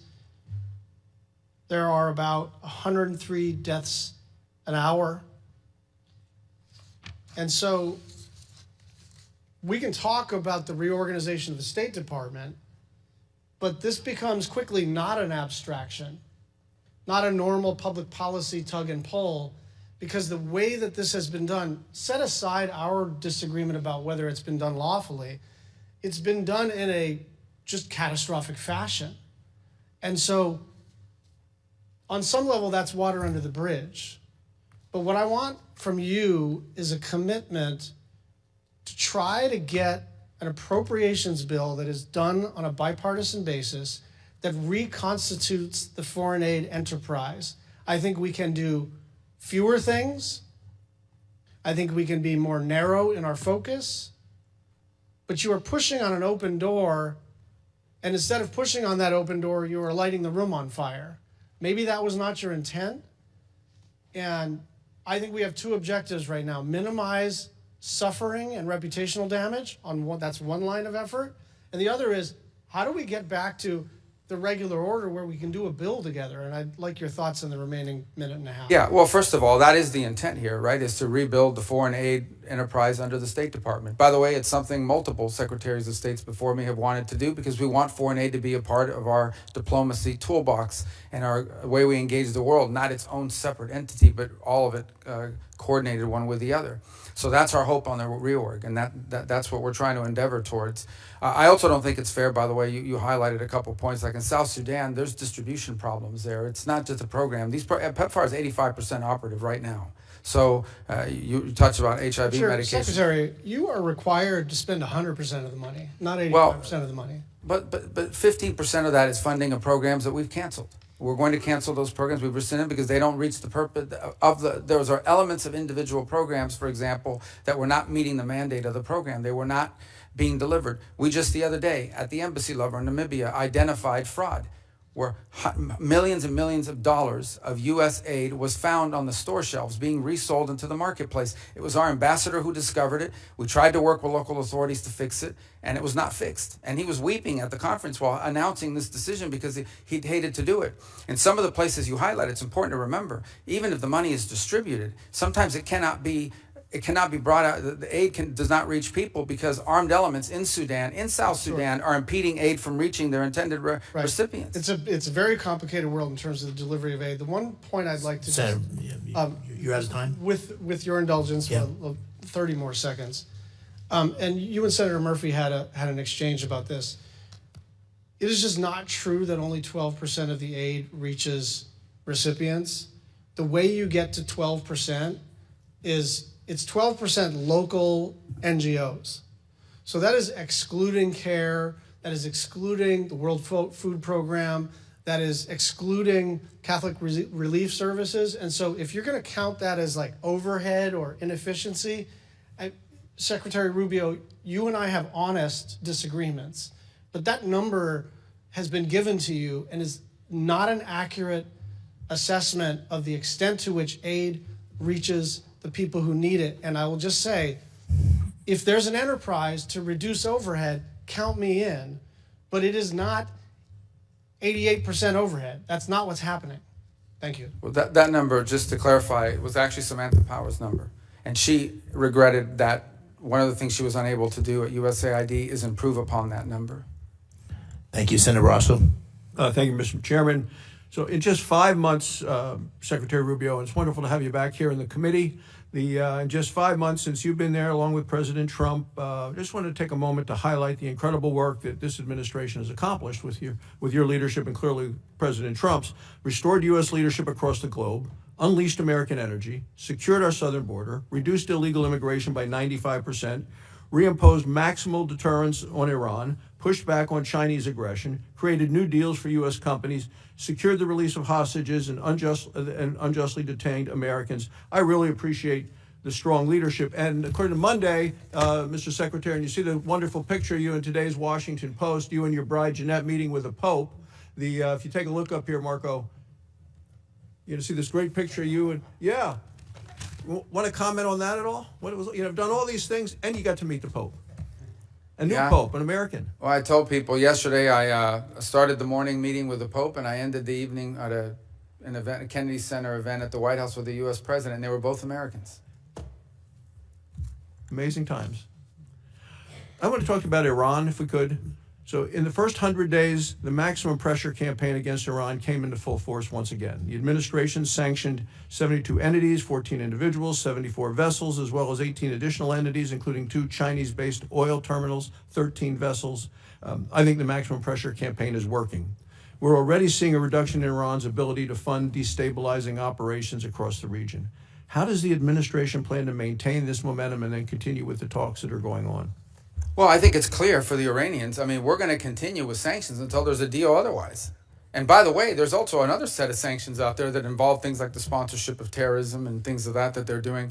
But when it comes to the nuclear program, until there's a deal, there's going to be sanctions. That's just the way it works. And so that's the president has issued an executive order for maximum pressure, and that's being executed on every single day. None of these are being slowed down while we're engaged in these talks. Ultimately, if we are able to reach a deal, then obviously that could be a part of it, but we're not at that stage yet.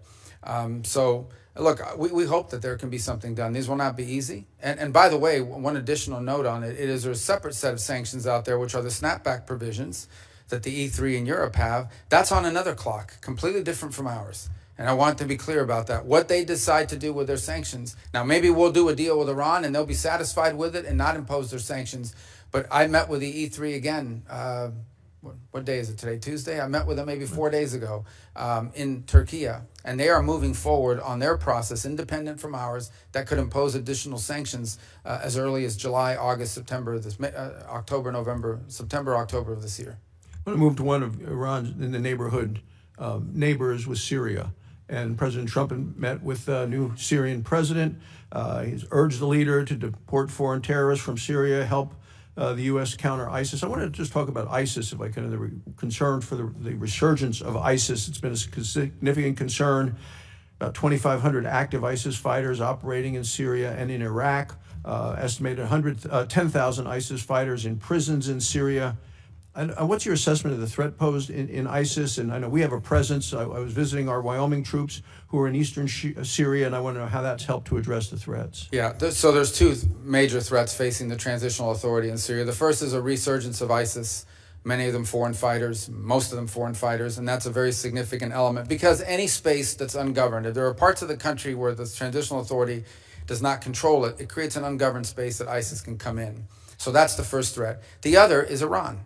Iran has not given up its efforts to gin up former Assad officials and others to get behind certain armed groups on the ground and stir up trouble as well in the country. So these are both threats. They're different, but they're related, and they pose 2 of the most serious threats to the Transitional Authority's efforts to create a nation state in in Syria that does not threaten Israel, does not threaten its neighbors, and is able to provide the life that the people of Syria want to rebuild for themselves, including many who are abroad, who have expressed a willingness or an interest in returning. And in fact, we've seen some of those people begin to return just because of the U.S. sanctions announcement. But we want that trend to continue because Syria will need them in order to rebuild their country and reclaim it. Can I talk to you about Gaza? President Trump's laid out a plan for Gaza. You recently said we support a future for the people of Gaza that is free of Hamas and full of opportunity. How do you envision a transition to a non-Hamas security and governance in Gaza? Well, that's a central question and not an easy one to solve, obviously. We've engaged with partners. There was an Egyptian-led effort for a while. There's a Saudi effort now. We've obviously engaged with our regional partners to come up with the constructs of what that looks like. Not to be frank, I mean, in the midst of the conflict ongoing, most of the attention has been paid to the humanitarian situation and the freeing of the hostages and multiple failed efforts at a ceasefire, which are ongoing and continue, and the hopes of ending this and the cessation of hostilities at some point. But thought has been given to it. But I think at the core of it is, I think we can find the funds to do it. I think you can find the partners to do it. I think the central question for the future of Gaza is going to be who governs it. because as long as there's a group like Hamas there, it's going to be very difficult to envision long-term peace and prosperity. So whether it's Hamas or some successor organization that spins out of it, that has to be a factor that you eliminate. And one of the ways you prevent it is by having a governing authority on the ground in Gaza that can provide the security necessary to allow there to be the peace necessary so you can have the prosperity we hope for. I want to talk, last question, in terms of American energy. You know, last year the Biden administration chose to pause approvals of pending LNG exports. We know that Europe needs those. It created a lot of uncertainty. President Trump has promised and is unleashing American energy. He's removed a lot of the obstacles. Our LNG exports have surged. I think it's going to help in Europe. European countries have increased their purchases of U.S. LNG. How has lifting this pause that Biden put on here restored confidence in America as a reliable partner to Europe? Well, obviously, I was just commenting a moment ago, I believe on Saturday, the first LNG shipment reached Italy. And there are other countries that are building terminals to receive it as well. So the fact that the United States joins now in the world as a reliable long-term source of liquefied natural gas as an export, I think improves our ties and our partnerships around the world. And it's a need for us because we have the capacity to export it and to develop it. And it's a need for our allies who need to diversify and in some cases make less dependent their system of generating electricity. It's a fundamental problem for multiple countries, for example, in Europe. It's not just the energy they need now, it's the energy they're going to need in the years to come. If you do an audit of where they're going to wind up needing, they don't have any way to generate that now unless they rely on things like U.S. exports of LNG. And that alone even won't be enough. They're going to have to find some other resources as well. Thank you, Mr. Secretary. Keep up the great work. Thank you, Mr. Chairman. Thank you, Senator Barrasso. Senator Van Hollen. Thank you, Mr. Chairman.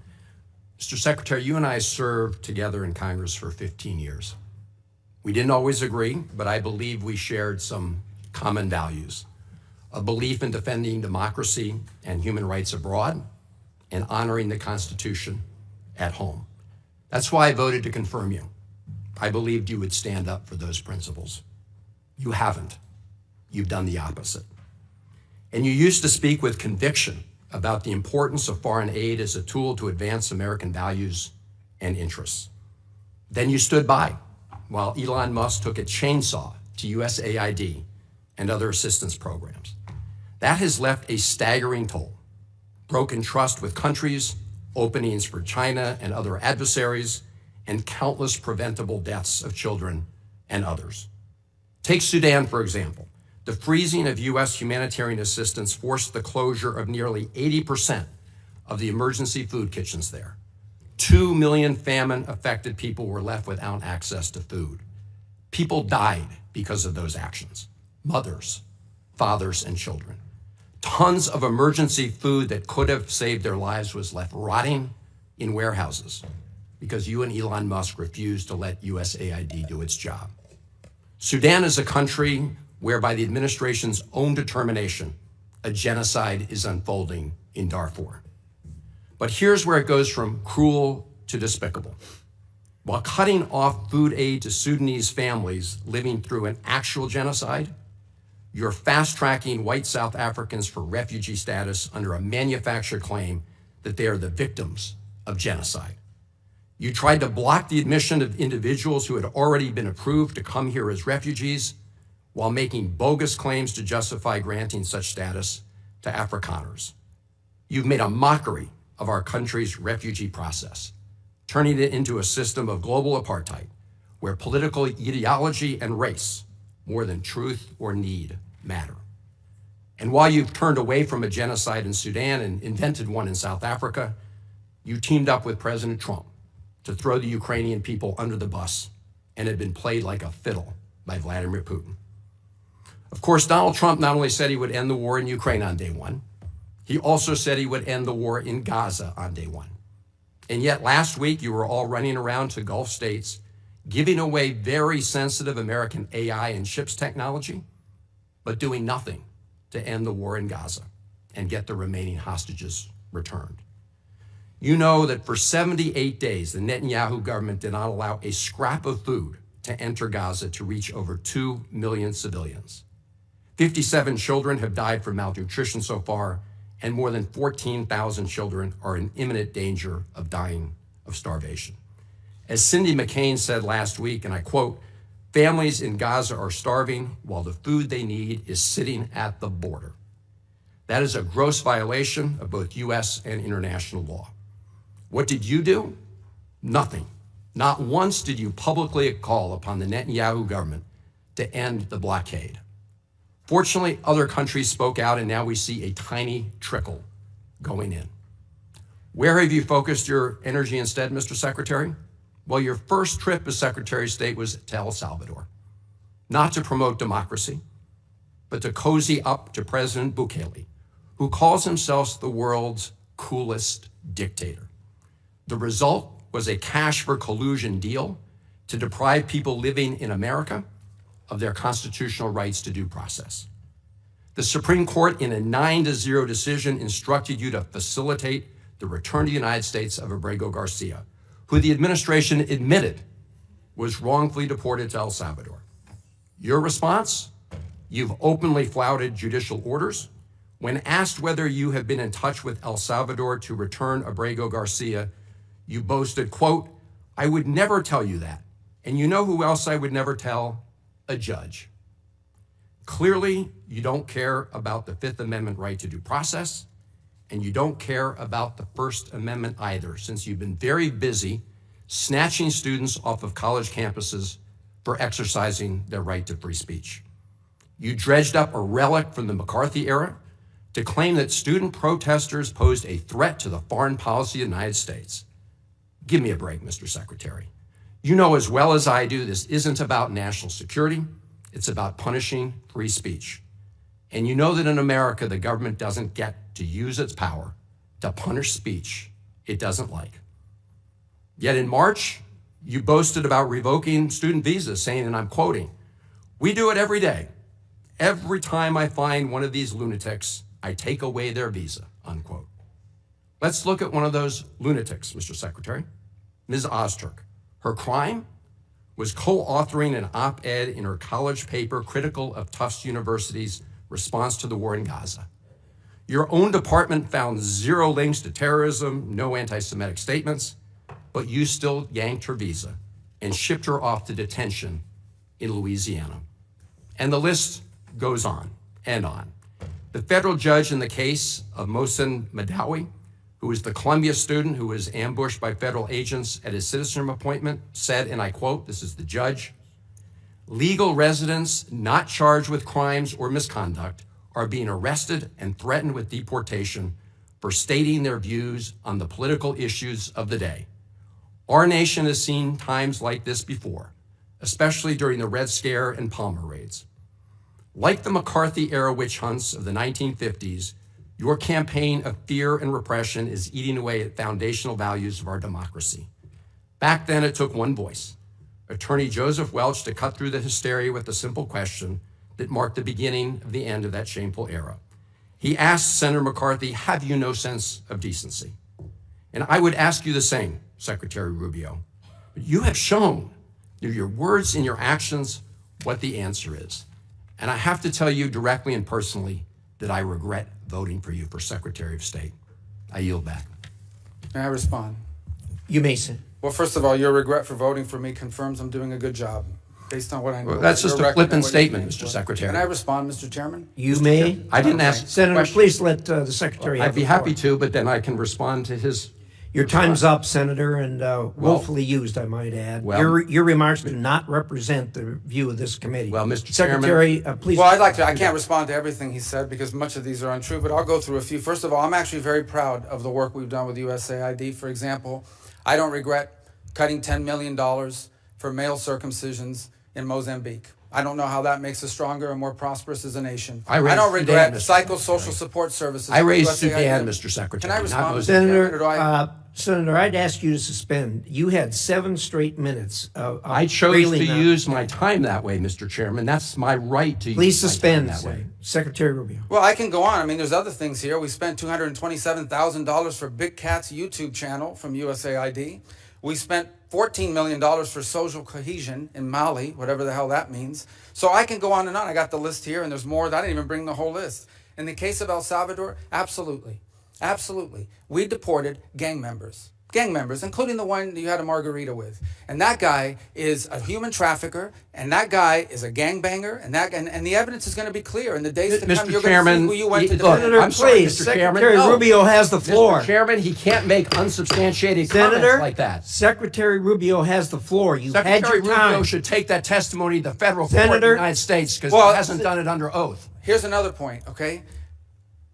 There is a division in our government between the federal branch and the judicial branch. No judge in the judicial branch cannot tell me or the president how to conduct foreign policy. No judge can tell me how I have to outreach to a foreign partner or what I need to say to them. And if I do reach that foreign partner and talk to them, I am under no obligation to share that with the judiciary branch. Just like a judge cannot order me to negotiate with a foreign minister of Russia, they cannot order me to negotiate with a foreign minister or the president of El Salvador. And if I did negotiate with them, which we have responded to them, and we've told them, we've had communications with the president of El Salvador, I am under no obligation under our division of powers in this country and to share with the judicial branch how I conduct the diplomacy of the United States. It would actually be counterproductive. If I started sharing with courts, or frankly, with the media, my conversations with foreign leaders and all of their details, no foreign leader would talk to me again, and we would break trust with them. So I have complied with every court order. What I won't comply with is an order to disclose what I'm saying and what we're talking about with a foreign leader, because then they won't talk to me. Diplomacy doesn't work that way.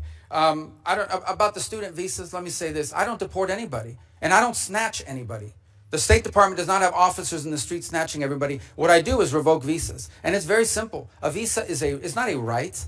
It is a privilege. People apply for student visas to come into the United States and study. And if you tell me that you're coming to the United States to lead campus crusades, to take over libraries and try to burn down buildings and acts of violence, we're not going to give you a visa. Is that what Ms. Ostork did? We're not going to give you a visa. Is that what she did? Come on, that, Mr. Secretary. And every single You're one of just these blowing cases, the smoke factors here are now. different. Senator, the bottom line is, if you're Senator, coming here to stir up trouble on our campuses, we will deny you a visa. And if you Does have the a First visa Amendment and we apply find you, to we will people revoke living it. in the United And States? we're going to do more. There are more coming. We're going to continue to revoke the visas of people who are here as guests and are disrupting our higher education facilities. People are paying money. These kids pay money to go to school, and they have to walk through Writing a bunch an of op-ed lunatics to the who are tough here on newspapers student visas. disrupting the Simple foreign as policy that. of the United I want to States. do more. I hope we can That's find more of these people. pathetic, Mr. In fact, Secretary. the other day, some guys led a riot. I forgot what university it was, and I asked, please, can you find the arrest records of all the people that were arrested at that riot at that campus? Because if any of them have a visa, we're going to revoke I it. feel so much safer All right, when you lock let's, up people like Ms. Ostork, Mr. Secretary. We've had enough time on the subject. Thank you very much. And we're going to move to Senator Lee.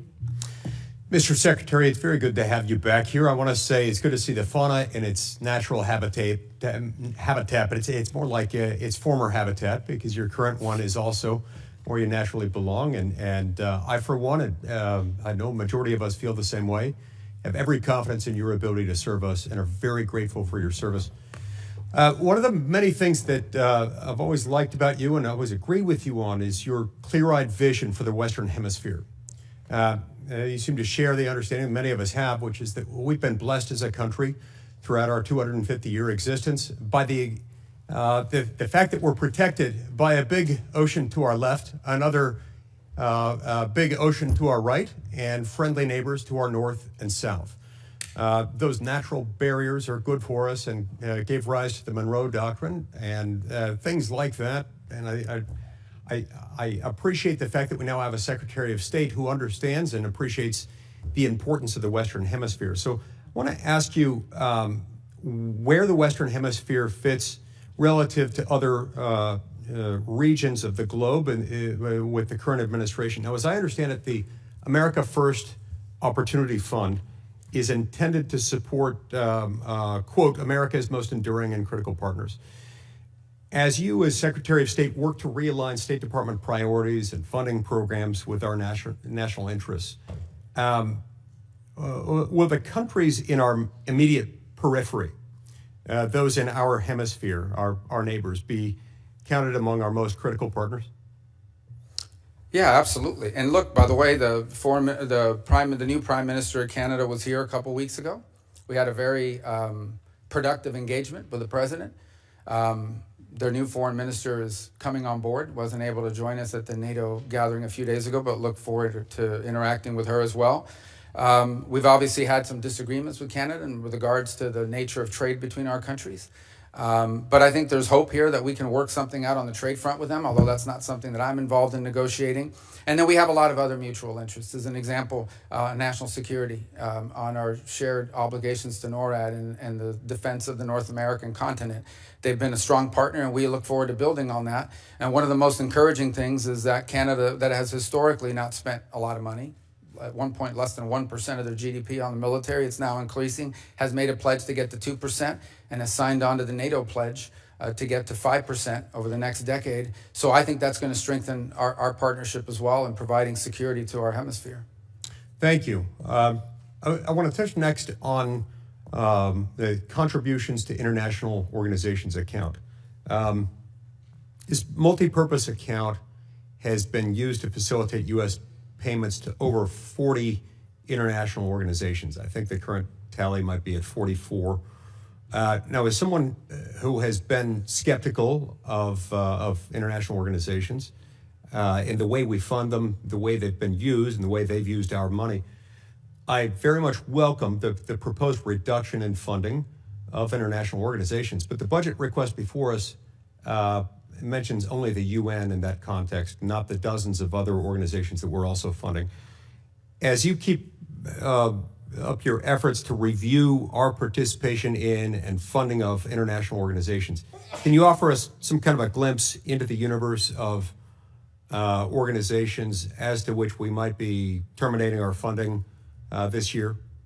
Well, I think there are some already that we have with UNRWA and some of the other programs that we are not happy with what they do. But the assessment is very simple, and that is our participation in this organization further our national interests or not? It doesn't mean we have to agree with everything the organization does, because sometimes there's benefit to being at the table. Sometimes there's benefit to being there and being able to influence the direction that it's going. In other cases, these are just forums that are used for anti-American positioning, but we're paying for it. So you start to ask yourself, well, why are people? And in other cases, you're legitimizing it. So if you look at the Human Rights Council at the United Nations, which basically doesn't do anything to sanctions. In fact, it has become a place where some of the worst human rights violators on the planet go to hide. And yet we're funding that, and we're participating and giving it credibility. So I do think there are agencies like this. And here's one that I would say, because you asked about the Western Hemisphere, and I'm not saying it's one of the ones we're going to walk away from. I'm not claiming that right now. I am saying this. We have a catastrophe in our own hemisphere right now in Haiti that we are seeking to come up with an alternative strategy, because the one that's in place right now isn't working. And Haiti's heading in a very bad direction very quickly. And everyone's bending themselves and twisting themselves into pretzels to try to figure out how can we get the United Nations or some other entity to fly a flag over the country that you could put a mission that deals with it. And I asked myself, the Organization of American States has not led a mission since 1965, I believe. Why do we have an Organization of American States if it is unable to collectively respond to what is a severe catastrophe in our own hemisphere? Again, I'm not threatening we're going to pull out of the OAS. And that's not what I'm saying. What I am saying is we need to challenge some of our existing memberships to step up. Because you would think that one of the reasons why the OAS exists is to deal with a crisis like the one we have in Haiti, which is not like a crisis anywhere else, because these are not warring ideological movements. This is a country being taken over by criminal gangs. Or in fact, much of it's already been taken over by criminal gangs, and you have to deal with that very differently. And I want to say one thing here publicly. We are grateful to the Kenyans and to the mission. We remain committed to it because they've done it at great sacrifice and risk, but that mission alone will not solve this problem. And so that is one example of something that I want to see us be able to lead on, and that is to get organizations like the OAS, which we contribute to quite a bit, step forward and provide a mission with member countries to deal with the issue of Haiti, which is about to take a very dramatic turn if not addressed very quickly. It's a great point. I'm glad you raised OAS. I know that Lee Rizzuto has been named by President Trump to be our ambassador. That organization has a vision that aligns closely with that of the president and of you, our Secretary of State. Now, the Biden administration used the Development Finance Corporation as yet another vehicle for pursuing international climate alarmism with U.S. funding. Under the Biden administration, the DFC committed $20 million for sustainable tilapia production in Kenya, $50 million to purchase new vehicles for a car rental business in Ukraine, and $350 million for wind power in Turkey. These are just a few examples. As the Trump example seeks to lean on the DFC as an alternative, for foreign aid, what sorts of projects and in which regions would you advise the U.S. To fund through the DFC? Well, I think that's first of all, the DFC obviously is independent from the Department of State, so they have an own board and an own governing structure. Although I'm a member of it, I don't control it. But I think the broader question that you're asking is exactly the point of this reorganization, and that is it will now be incumbent upon our regional bureaus and our embassies under those bureaus to identify those opportunities for us. And then to elevate that at the leadership level and say, here's what we need to be funding in this country on the basis of our interaction. For example, in the Caribbean basin, when you talk to leaders there, they will tell you their number one need is to build up the capacity of their local law enforcement so they can take on these gangs. If they can get control of the gangs and the security situation, then they can expand to economic development and things of that nature. But it's difficult to do as long as it's insecure on the ground. These are the kinds of things that we want to be able to pursue, which is why we want to empower the regional bureaus and our embassies to have a role to play in determining what we fund and what we put our money towards. Thank you very much, Mr. Chairman. I see my time's expired. Thank you, Secretary Rubio. Thank you, Senator Rosen. Thank you, Mr. Chairman. I'm going to get right into it. Secretary Rubio, I'm going to embrace my Jewish mother instincts for a moment. So as a mother, a senator, and a fellow human being, I can tell you that I'm not even mad anymore about your complicity in this administration's destruction of U.S. global leadership. I'm simply disappointed. And I wonder if you're proud of yourself in this moment when you go home to your family, because I've always found you, Senator Rubio, to be a bipartisan, pragmatic partner, a true believer that the U.S. is stronger when we lead with diplomacy and development. You have a strong record on this, but I don't recognize Secretary Rubio. A stalwart support of Israel, you've watched this administration abandon Saudi normalization with Israel in order to pursue business deals. You were once a fierce critic of Vladimir Putin, but you sat idly by as the president berated the elected leader of Ukraine for not capitulating to Russia. And worst of all, you've kneecapped foreign assistance, including programs that you previously championed and made America less safe, less strong, less prosperous in doing so. I know you know this in your heart, and I can't make this point any better than you did yourself in 2019 when you said, anybody who tells you that we can slash foreign aid and that will bring us to balance is lying to you. So with that, I'm just going to move on to my questions. Thank you. And I'm going to talk about international women's issues because during your time as senator, you were a champion of international women's issues. You helped introduce bills that would have codified the Department's Office of Global Women's Issues and Women's Global Development Prosperity Initiative. You supported several bills, including Senator Shaheen's Bipartisan Women, Peace, and Security Act. During your confirmation hearing, you committed to me that you would support women's economic empowerment abroad. And at this year's International Women of Courage Award, you waxed poetically about the administration's support for women abroad. So help me understand how to square your past with your present. You're proposing the full elimination of the Office of Global Women's Issues. You've terminated hundreds of programs that help women and girls. You provided no guidance to the department on whether they should continue to implement the Women, Peace, and Security Act, and I'm still waiting to see your support for women's economic empowerment overseas. How can you dismiss the concerns of women around the world? Do you believe that the data shows that women's economic participation includes greater economic development worldwide and that women's participation in peace negotiations guarantees longer outcomes? And I have a few questions, so I would respectfully ask for a yes or no. Don't you think that women's participation is important and allows for better outcomes? This is not a game show. I'm not going to ask that with a yes or no. That's an important question. And I can answer it. We're not abandoning women's issues. So do you believe the Office of Global Women's Issues should be eliminated? One thing is to eliminate an office. Another thing is to eliminate the function. The function will still exist. It'll be driven at the regional bureaus. So every one of our regions will have someone who's looking at and driving that issue, and right down to the embassy. It remains a priority. The same with the law that you outlined that I supported. This is going to be executed on, but it's going to be executed at the regional level and at the embassy level. And the reason why is because the challenges facing women in Africa are different than the challenges facing women in Central America. And I have your commitment that you're going to support support women around the world, because without the women being able to be successful in their countries, I believe we can't have peace, stability, and our countries move forward. Sure, and it remains part of our agenda. It's just going to be, the service is still going to be delivered, but it's going to be delivered at the regional and embassy level, not through a standalone office in Washington, D.C. When will we see the reports on this and how this will be delivered? Well, this is what we're engaged in with this committee now, which is our reorganization process. We've made an initial presentation to the committees. It's not final. We've received input through the comment period, including from our own building, but also from members of Congress on both sides, and meaning the House and Senate.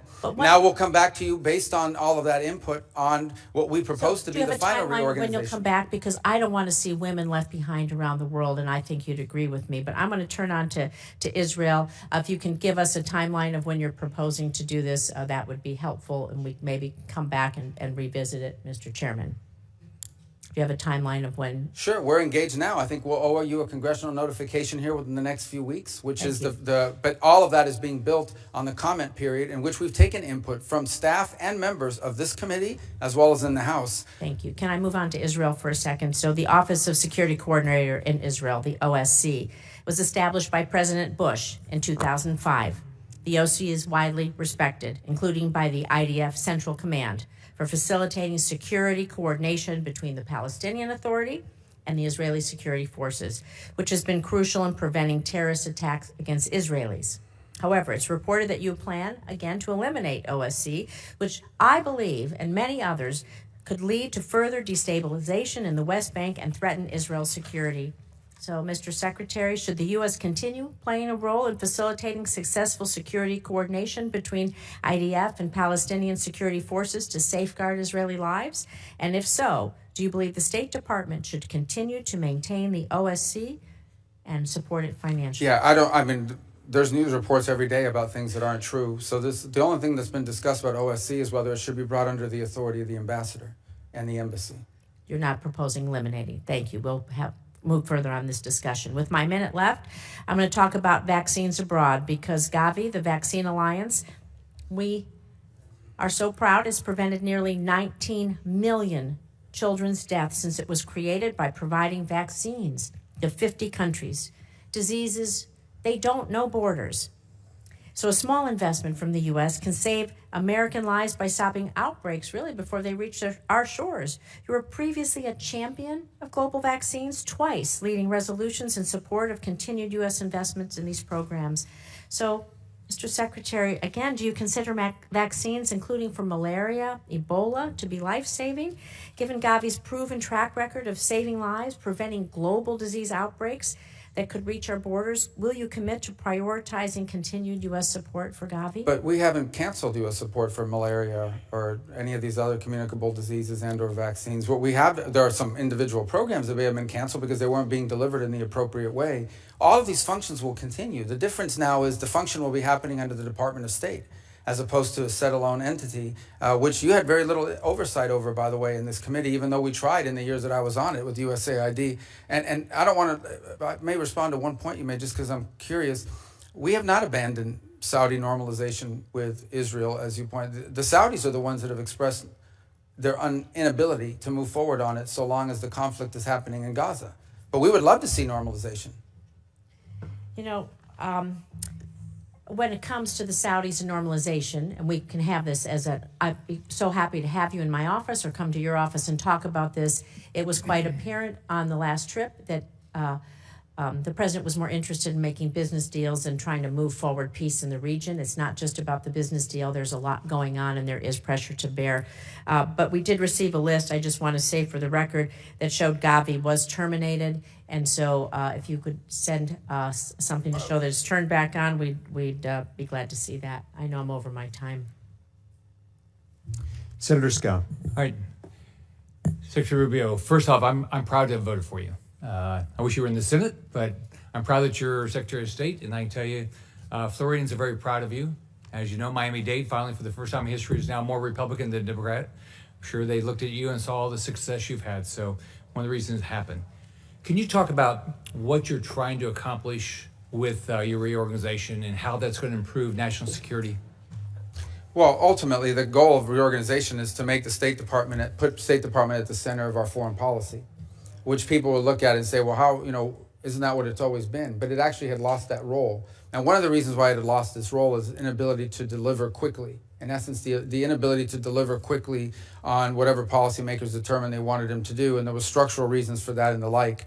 The other thing is that we are now in an era that requires, I think every era has required this, but now more than ever, a foreign policy that's cohesive, where all the elements of national power, including soft power, which has been talked about here today with foreign aid, but also the hard work of diplomacy, of understanding that sometimes when you're dealing with another nation state, they're not going to behave the way you would want your country to behave, but it's in our national interest to have a relationship with them and be able to influence discrete decisions that they make on one topic or another.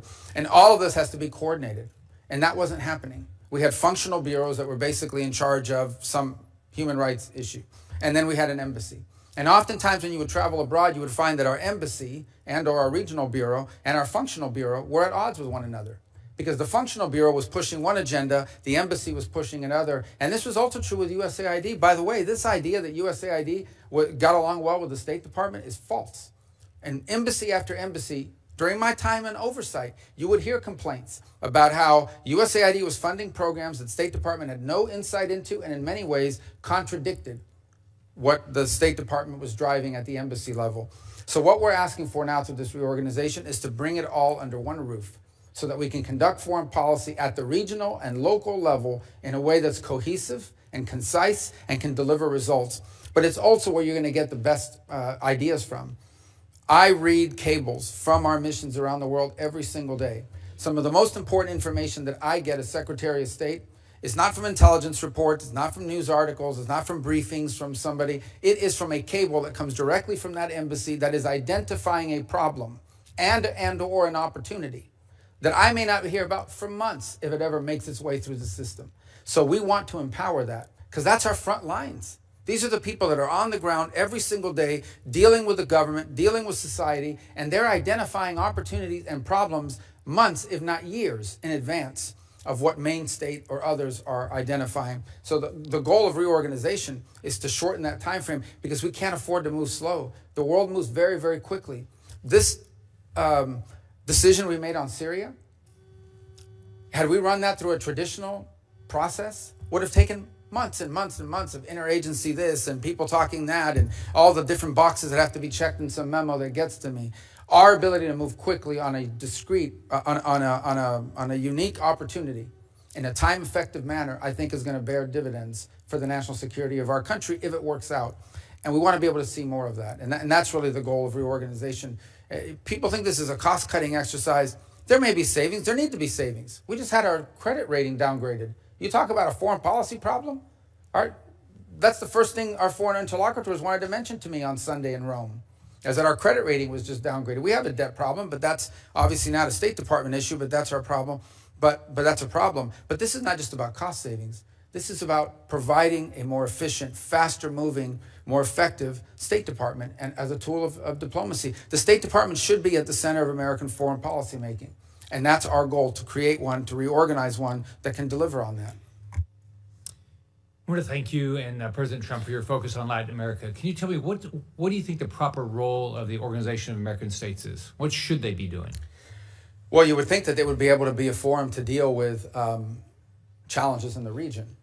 None more pressing right now than what's happening in Haiti. I mean, Haiti's basically been taken over by a coalition of gangs who just, they're not interested in governing the country. They're not interested in running the country. They just think if there's no government, we're in charge of this territory, and from here we can do all the drug running and organ smuggling and human smuggling, all the stuff we want. And that's what they're trying to do, and that's what they're doing. That's a very unique challenge. Our traditional peacekeeping missions are designed to keep ideological groups from fighting each other, or tribal groups from fighting each other, or in many cases nation states from fighting each other. But that traditional approach is not going to solve this very unique challenge. It is a country basically taken over by 25 to 30,000 individuals who are members of criminal gangs who simply want to control territory so they can hijack trucks, steal and or charge exorbitant fees for fuel to move across the country, kidnap people and traffic in humans, traffic in drugs across the border into the Dominican Republic and through sea-bound lanes.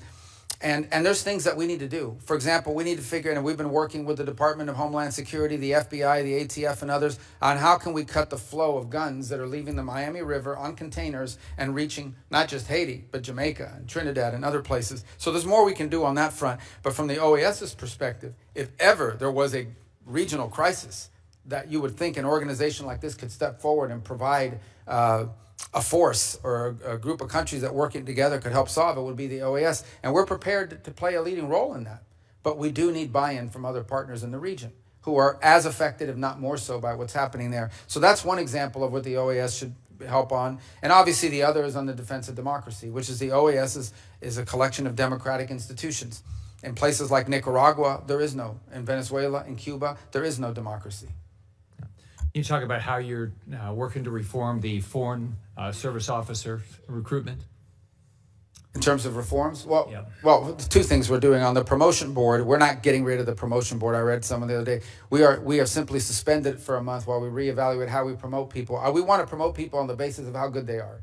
I know this is a shocking view, but we want to promote people on the basis of how good they are. And frankly, on occasion, you will find that a more junior officer, meaning they've only been there 10 years instead of 20, is really good and deserves a promotion. And if you don't promote them, they're going to leave the Foreign Service. The same is true for how we recruit people. We want to widen the base of people. And in fact, one of the things we thought about is, are there people in the middle of a career doing something else in the private sector that are interested in entering diplomacy? There was a program to do that back in the 1980s, and it was very successful. Maybe these are people that will give us 15 or 20 years in that regard. So we are looking to expand our talent pool, but ultimately, we are also seeking to have a system internally where we are rewarding merit and performance, and not simply seniority or where you are in the pecking order based on how long you've been there. And that doesn't mean that if you've been there a long time, you're not good. But it means there are some people that haven't been there as long that are just as good or not better. And we want to make sure they're promoted, because if not, we're going to lose them. We're going to lose them to the private sector. Thank you. You're doing a great job. Senator Booker. Thank you very much, Marco. First of all, I just want to say I agree with what you said about it being a foreign policy crisis, the great debt and the downgrading that we just saw. To be pushing a bill right now that would add $2.7 trillion to our national debt is just outrageous. And I've been grateful for the small group of Republicans here in the Senate and a number in the House who have just called this out as plain as it is. To do this now will shake America's economy, give tax breaks to the wealthiest amongst us who are doing quite well, and not help with the current economic crisis we're facing. But that's frankly just something I didn't want to talk about right now, but I really want to just continue our conversation about Sudan. And I know you know, as was said passionately by one of my colleagues, the gravity of the crisis that's over there. Full stop, it's the greatest humanitarian crisis on the planet Earth. There's ethnic cleansing going on, an active genocide as described by our own government and others. That people are fleeing right now with the recent attacks on Zamzam and more, but I know you're very aware of this. What I want to ask you about specifically is that not only did you acknowledge the genocide and say, I quote, being backed by countries that we consider allies elsewhere in the world, this is being fueled, you were saying, we must draw a clear line on that. You specifically mentioned the UAE, and you said, and I quote, take UAE, for example, they are an important partner in the Middle East, but we must be clear they are currently supporting an entity that is carrying out genocide. I'm just wondering, have you been able to draw that clear line in your conversations with the UAE, specifically addressing the issue of the supplying of arms? Well, again, and I wasn't satisfied when people would answer this way when I was sitting on that side, but now on this side with diplomacy, you always want to be careful what you say publicly, because then people don't want to talk to you if they think it's going to happen in the future. Let me say this we have expressed, not just to the UAE, but to other countries, that they are turning it into a proxy war, that it's destabilizing the region, that in fact it's creating an environment, not just in Sudan, but it's threatening to South Sudan already faces pretty substantial challenges, but some of that threatens to spill over and make it even worse. If I can interrupt, Marco, because I think your answer's justifiable. The UAE is a vital ally to the United States in a lot of other critical areas of the world. But it doesn't serve their interest. But my point is, it doesn't serve the interest of some of these countries involved to continue to pursue this route, because instability there is going to create a breeding nest for. And I guess what my hope is, radicalism. And I know you and I can have further conversations privately, is that we are pressing hard on those people that are fueling the conflict. But I want to ask the next part of this question is the U.S. leadership is critical to end this. This is actually something that we can achieve, not only alleviation of the suffering, but an end of this. If a humanitarian corridor is created and respected, this is something we can help to do. Finding diplomatic resolution to the conflict is something we can do. Now, there's a bipartisan a commitment in this committee, mandate to appoint a special envoy for Sudan. We know that that kind of leadership can help address this global, the worst crisis on the globe. Time is not in our favor. Are you going to get a special envoy appointed, as colleagues on both sides of this aisle want to happen? We do. We want to. We'd love to have somebody in charge of that. We know we have a similar arrangement with DRC, Rwanda, and have seen it play dividends. Mr. Secretary, all I'm looking for is a sense of urgency and an answer yes. Yes, the answer is, but we have to find the right person, and that's the challenge. Next, 30 million people in Sudan require humanitarian assistance. In February, it was reported that, and you heard this passionately, that the freeze in humanitarian assistance is causing untold suffering. I was there myself in Chad last year and saw the role that we were playing. And frankly, I saw how great American companies like Plumpy Nut here were doing good, a double bottom line. They were helping to alleviate the crisis over there, as well as helping American businesses here. I just am hoping that you can say that you will commit to resume and even surge United States humanitarian assistance, particularly food aid, as soon as humanly as possible. Well, all of that has been approved. All of the life-saving food and medicine programs have been turned on. To the extent that there's been impediments, has been one or two things. Either A, on the payment system front, where we faced a couple of weeks where we couldn't get money moving through Treasury because of a variety of different reasons, including changes to the technology, but that's largely been resolved. And the other is the ability to distribute it once the aid arrives at site. Marco, Mr. Secretary, you and I have been friends for a very long time. A sense of urgency is what I'm asking for right now. That every day that we delay or that we don't plow through the line of defense here, that's stopping this from happening. People are dying. I know you, and I know we can do better. And as you and I both were taught back in the days we were playing football, better is possible, good is not enough. I want to move to my next question for you. Is the refugee camps, the U.S. main corridor to life-saving assistance, which I said to you, I visited. I'm just hoping that we can make sure that we are doing more. And I'll be specific in an example of another area. Despite the escalating humanitarian crisis, the United Nations Humanitarian Air Service is vital. The termination of those flights, makes it likely that all of Chad's aid into Chad will stop and end, and they will have no resources by the end of July. It can take a week to reach Chad's border from the capital via motorcade. And so this is a vital lifeline that we were supporting. During the rainy season, you can't make that trip by road at all. And I know, again, that you know this. Why was the award terminated for these flights? It is, to me, this is just very plain. This is the lifeline. And it was denied a waiver, which we reached out for. It's just, again, a very plain way that we could save lives. And I'm not sure if it's just because it had the UN in the title, but can we get a resumption of these flights that will literally save lives by getting resources? I think the answer to your question is that while you were talking about a mode of transport versus the actual aid, and I understand how important that is, then the question is what percentage of responsibility the United States should bear in comparison to other countries that have capability and are actually closer to the problem. So there's a broader issue here, and that is there does come a point at which we have to understand that the United States, there's great causes all over the world. And I'm not speaking specifically about the flight because I owe you a specific answer on that question. I don't recall that waiver. I don't recall the denial. Marco, that's all. Excuse me, Mr. Secretary, that's all I'm looking for. But all I want you to understand is that not every program we've ever funded is going to be funded in the future because we have to balance these things. Mr. Secretary, I am aware of that. I just want an answer. I mean, this is like Schindler's List. Doing a little more saves lives. And I know we are more capable than we are right now. And I'm asking for that answer. I'll get you the answer on the flights. And the flights and some of the other things I mentioned, and I'm happy to work with you on the special envoy. There are people on both sides that are willing to do that.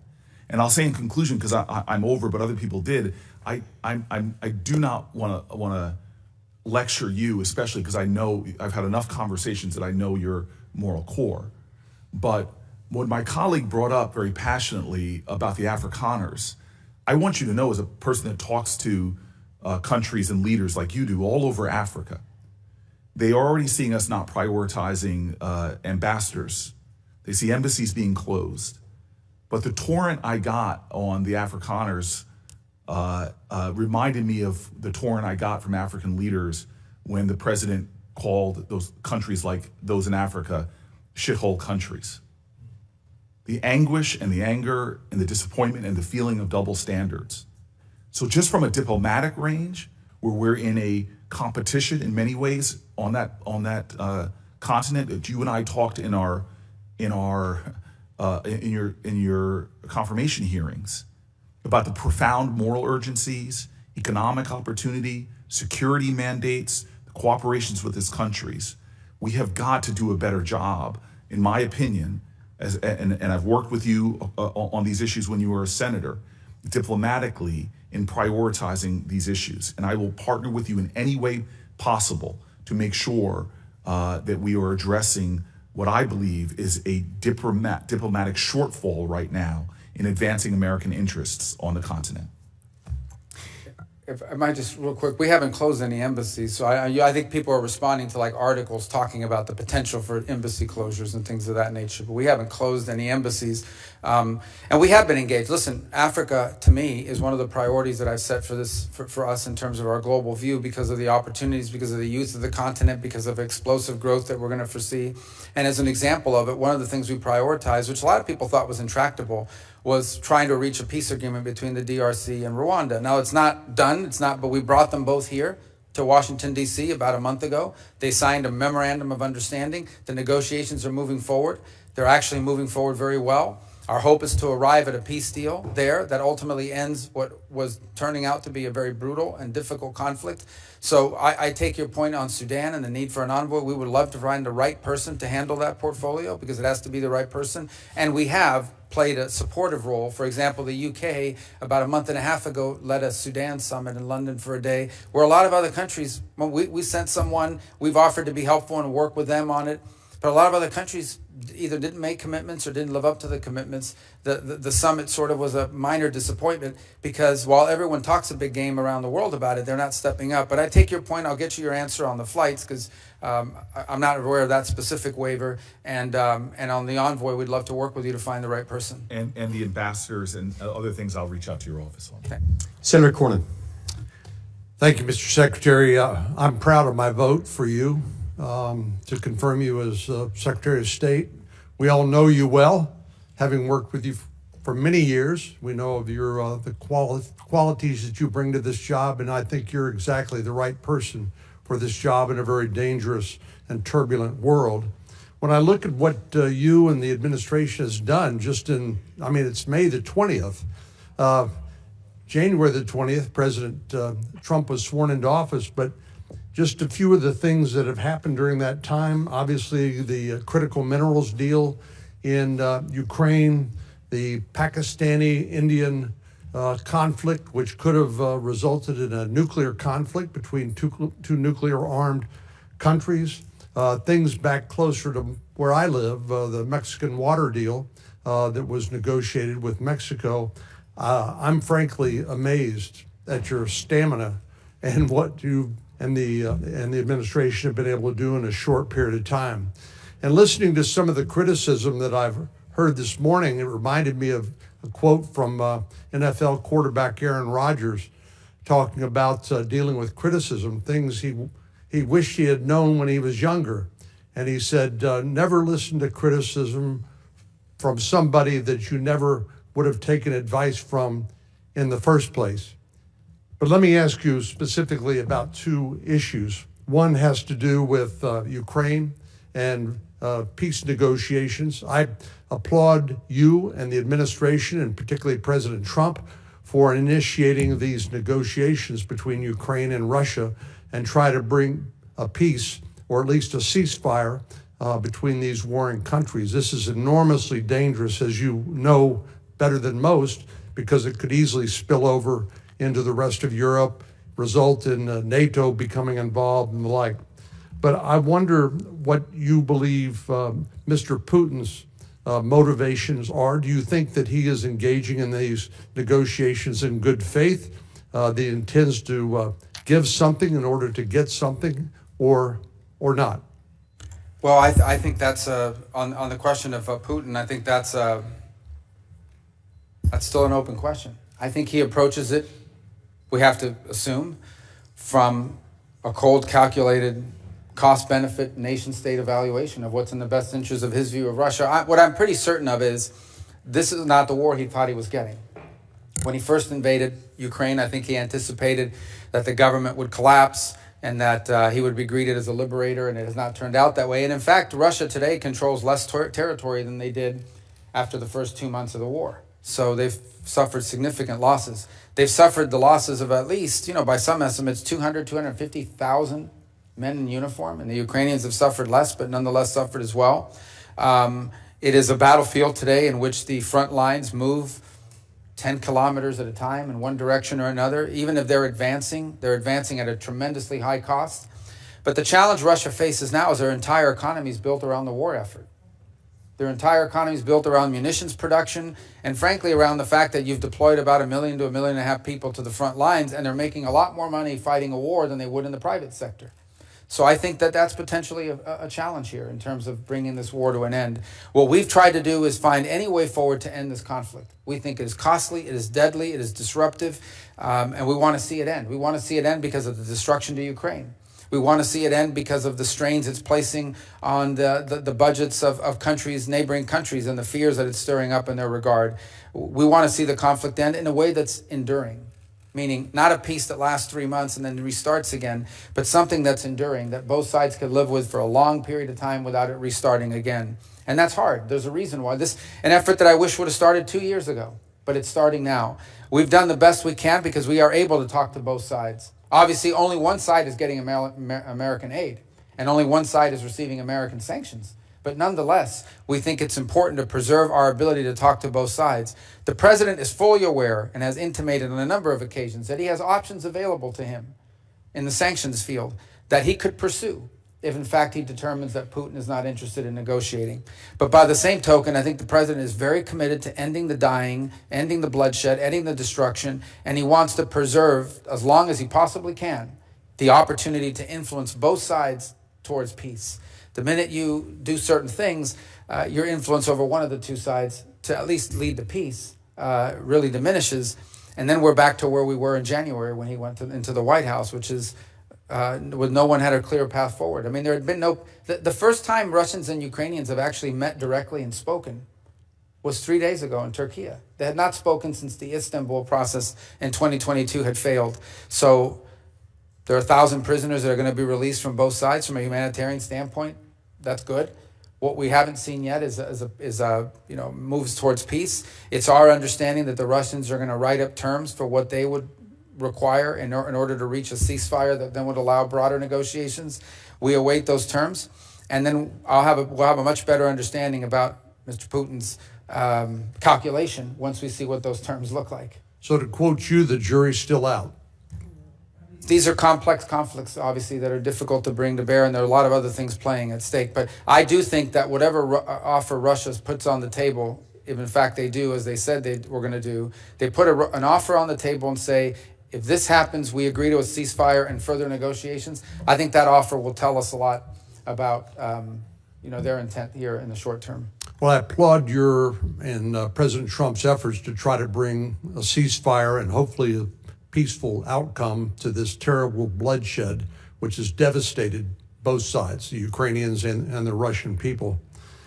Since you wear multiple hats, including as the archivist and Secretary of State, one of those that you wear is the National Security Advisor, and I want to talk a little bit about the Indo-Pacific and the threat that we face from a potential conflict there. I am delighted to hear President Trump repeatedly say he believes in peace through strength. And I think is exactly right. I think that's exactly the right approach. But I worry that the United States and our allies are not ready for what could be a conflict initiated by President Xi as early as 2027, when he's instructed the People's Liberation Army to be ready to take Taiwan. General Douglas MacArthur said these words, which sort of haunt me in this connection. He said, "The history of failure in war is almost always to be summed up in two words: too late. Too late in comprehending the deadly purpose of a potential enemy, too late in realizing the mortal danger, too late in preparedness, too late in uniting all possible forces for resistance." I don't believe we are ready at this point, but can you share with us your view and the administration's view of what we need to do in order to establish that deterrence that comes from peace through strength in the Indo-Pacific? Yeah, in the most simplistic terms, we have to make the benefit of a Taiwan event for China, we have to make the benefit of it less than the costs. In essence, it has to cost more than what it's worth in order to do something like that, and deterrence is the key to that regard. And I think deterrence obviously begins with Taiwan's own self-defense capabilities. And the harder they are to take militarily, the more time I think they buy for themselves in that regard. I think it continues by having a credible regional deterrent, not just the United States, but Japan and other allied countries around the world, and an increased interest in the Indo-Pacific, by the way, from our European allies. I was at the NATO foreign ministers gathering over the last week in Turkey, and multiple member states raised their concerns about the Indo-Pacific and what it would mean for the European continent if there were a conflict there. So I think that also underpins why it's important. We have to understand that anytime there's a conflict in the Middle East or a conflict in Europe or what have you, that we have to dedicate resources and time to that. That's time and resources that we're not dedicating to the Indo-Pacific. We would like to be able to do all things everywhere, but the fact of the matter is there are finite resources and there's only 24 hours in every day. And so it would be of great benefit if we were able to conclude the war in Ukraine and with Russia and Ukraine, if we were able to establish some stability and peace in the Middle East. If we were able to deal with these issues, it would allow us to focus more time, energy, and frankly, resources on some of the challenges we face in the long term with regard to the Indo-Pacific and other parts of the world, but particularly the Indo-Pacific. Thank you, Senator. Senator Cruz. Thank you, Mr. Chairman. Welcome back. When you were last testifying before this committee, you and I talked about water in South Texas, and we talked about the 1944 Water Treaty. As you know well, South Texas has, for the last 4 years, faced a severe drought, and that drought has been substantially exacerbated by the conduct of the government of Mexico, and in particular, its repeated and flagrant violations of the 1944 Water Treaty. Under that treaty, Mexico is obligated to provide 350,000 acre-feet of water each year to South Texas. Mexico was breaking that treaty, and there were 1.3 million acre-feet of water in arrears. As a consequence, South Texas is facing a massive drought. South Texas farmers are putting out of production up to half their acreage. They're laying off workers. Last year, the only sugar mill in the state of Texas closed because sugar farmers could not get the water to grow their crop. And you committed at that hearing to work with me and assist in pressuring Mexico to comply with that treaty. In the months since then, you have followed through on that commitment. You have leaned in vigorously with the government of Mexico. Your deputy, Chris Landau, has done the same thing. Agriculture Secretary Brooke Rollins has done the same thing. And then critically, President Trump put out a public statement on Truth Social, making clear to Mexico that there would be serious consequences, sanctions and tariffs if they did not comply with the water treaty. I will say, as a result of the president's leadership and your hard work, we've had a major victory for South Texas, and Mexico has committed to providing 400,000 acre-feet of water, which is desperately needed. So I want to just start by saying thank you.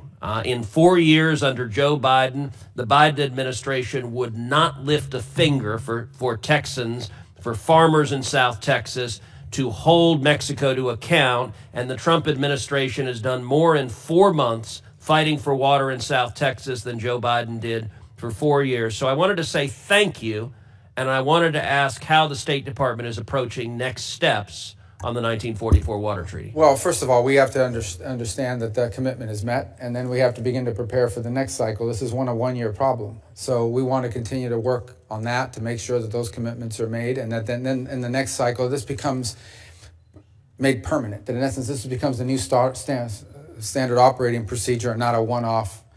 And by the way, it has to be something that exists beyond the presidency of the current president, because if the next president doesn't prioritize it, it could go back. So I just think this continued engagement with them on our expectations.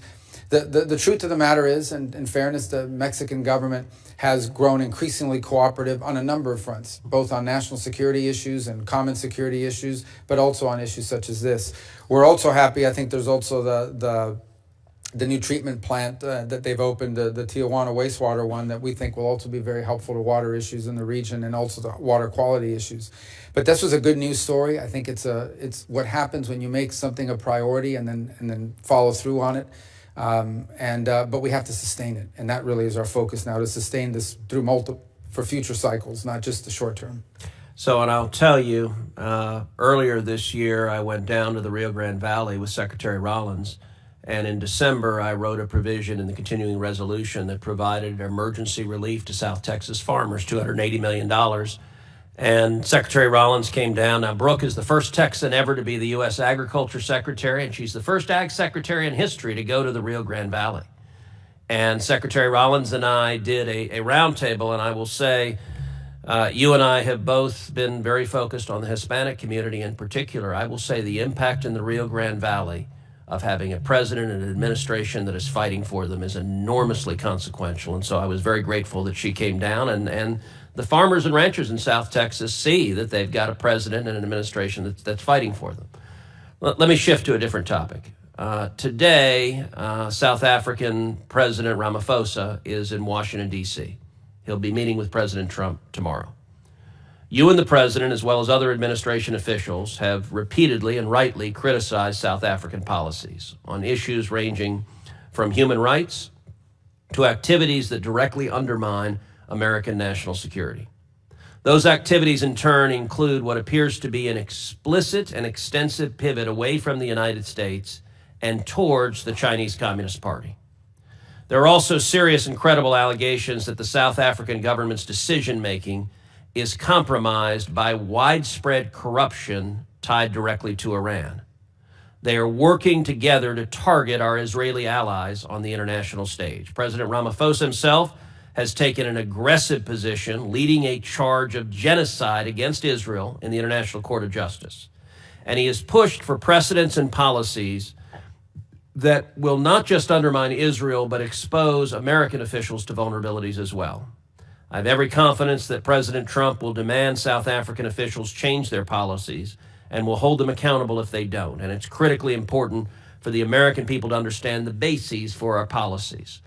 Please talk a little bit about the extent of South Africa's malign activities and how they are undermining American national security interests. Well, it's one of the, first of all, we chose not to participate in this year's G20 hosted by South Africa, either at the foreign minister level or the president's level. And it had a lot to do with some of these issues, in addition to some of the issues they brought on their agenda, which we don't think reflect the priorities of this administration.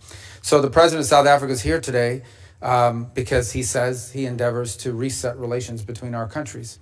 And President Trump, if someone says that, is always going to be open to resetting relations. But it will have to touch on some of the issues just pointed to now.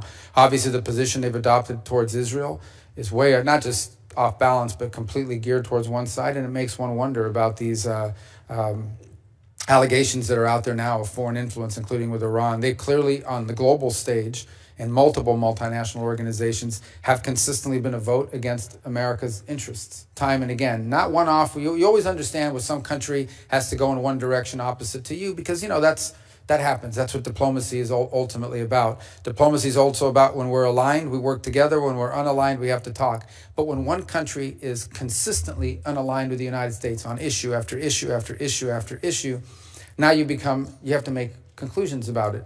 So all I could say about the meeting today, I'm not there obviously because I'm here with all of you. In fact, it may be going on right now as we speak, or was scheduled to go on as we speak, is this was an outreach on the part of the South African president. He said he wanted to come to Washington. He wanted to reset relations with the United States.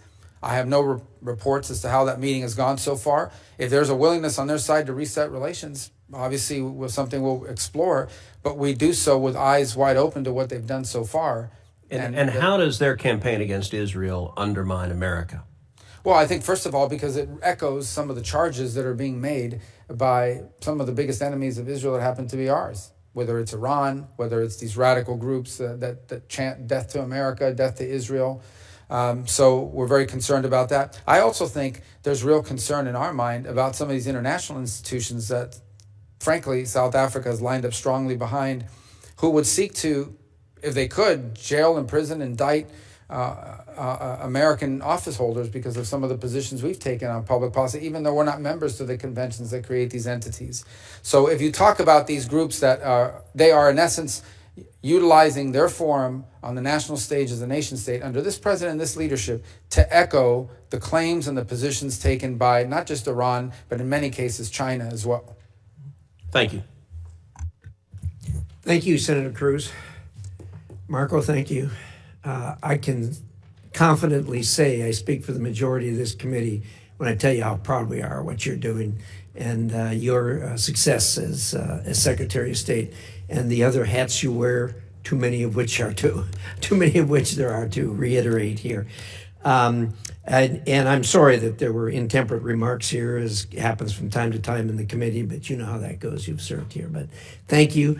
There may be some questions for the record, which the members can submit until 5 o'clock tomorrow night.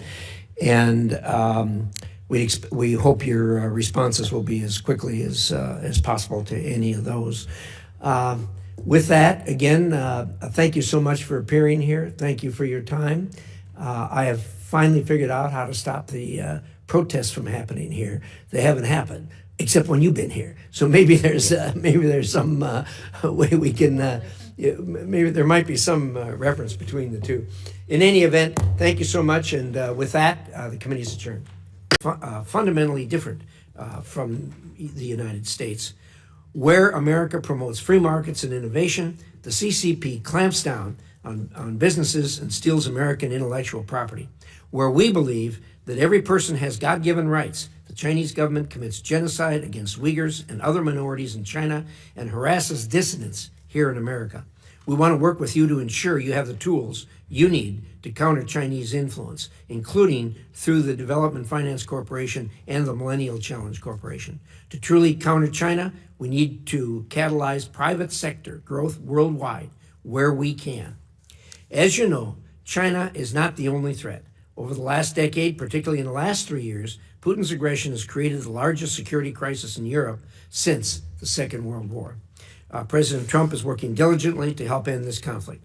We need to keep pushing our European allies to increase cooperation on security. Some have already boosted their defense spending to 5%, but many still need to take stronger steps to confront the threats they face from Russia.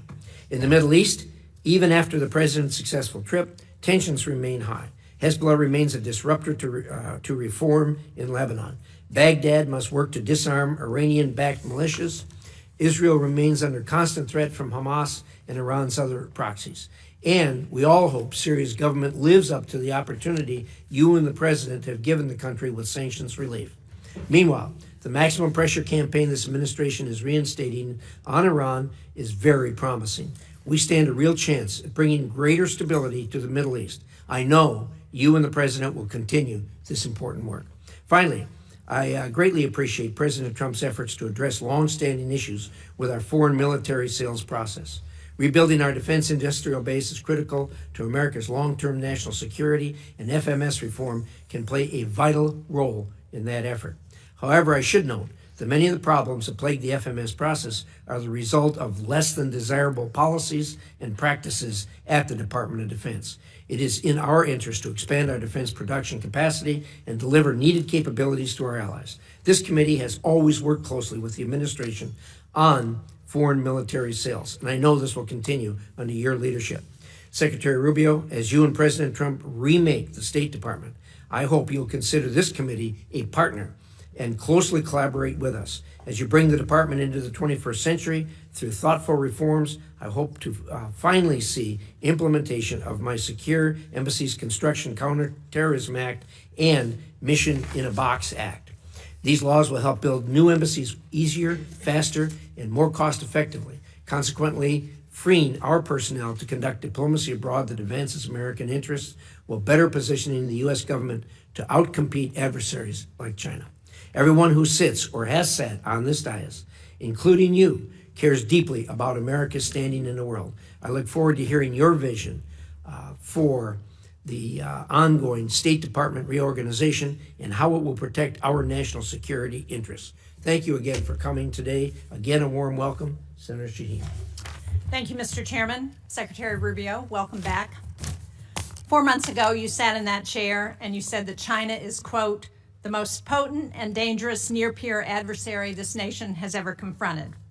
You called China an industrial competitor, an economic competitor, a geopolitical competitor, a scientific competitor. I believe you were right. And yet, this administration has eviscerated 6 decades of American foreign policy investments, undercutting our ability to compete with adversaries like China. And Beijing is not just sitting back. As Elon Musk took a chainsaw to USAID and you proposed cutting 83% of foreign assistance programs, China has promised increasing its diplomatic budget by 8.4%. As we move to reduce our diplomatic workforce and discuss closing U.S. embassies, China has more diplomatic missions than any other nation on earth. And as the U.S. canceled PEPFAR, our most successful program fighting HIV/AIDS, China has been happy to replace our global health efforts across Africa and Asia. As this administration distracts from serious national security issues with threats against Panama and Greenland, Xi Jinping has welcomed Brazil's president and other Latin American leaders pledging more than $9 billion in investments. And as the U.S. has shuttered Voice of America and Radio Free Asia and crippled the State Department's ability to counter foreign propaganda, China pours billions into propaganda, spreading lies and eroding trust in the U.S. As this administration imposes tariffs on our closest allies, China is courting them in Europe, in Asia, and in our own hemisphere.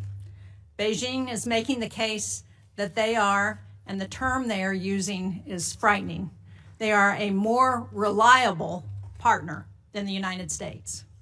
And it's not just our allies. Xi is deep in ties with Putin, shielding the Russian economy from sanctions. Because of that, and because President Trump has given away our leverage, Putin doesn't feel pressure to agree to a ceasefire in Ukraine.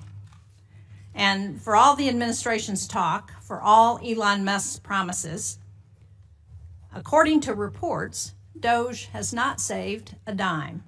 CBS News reports that the federal government has spent $200 billion more in its first 100 days than it did last year. And according to the Partnership for Public Service, DOGE's cuts might cost American taxpayers $135 billion this year. This is in addition to the costs to American families and businesses stemming from the president's trade war. I recently met with a New Hampshire company that provides ball bearings to the aerospace industry. They do a lot of their business with defense. Their lead time for steel has gone from 20 weeks to 2.5 years because of the tariffs on steel. We can't support our defense industry with a 2.5-year lead time on steel. According to the Yale Budget Lab, consumers face an overall tariff rate of 17.8%, which is the highest since 1934. That's $2,800 per household each year.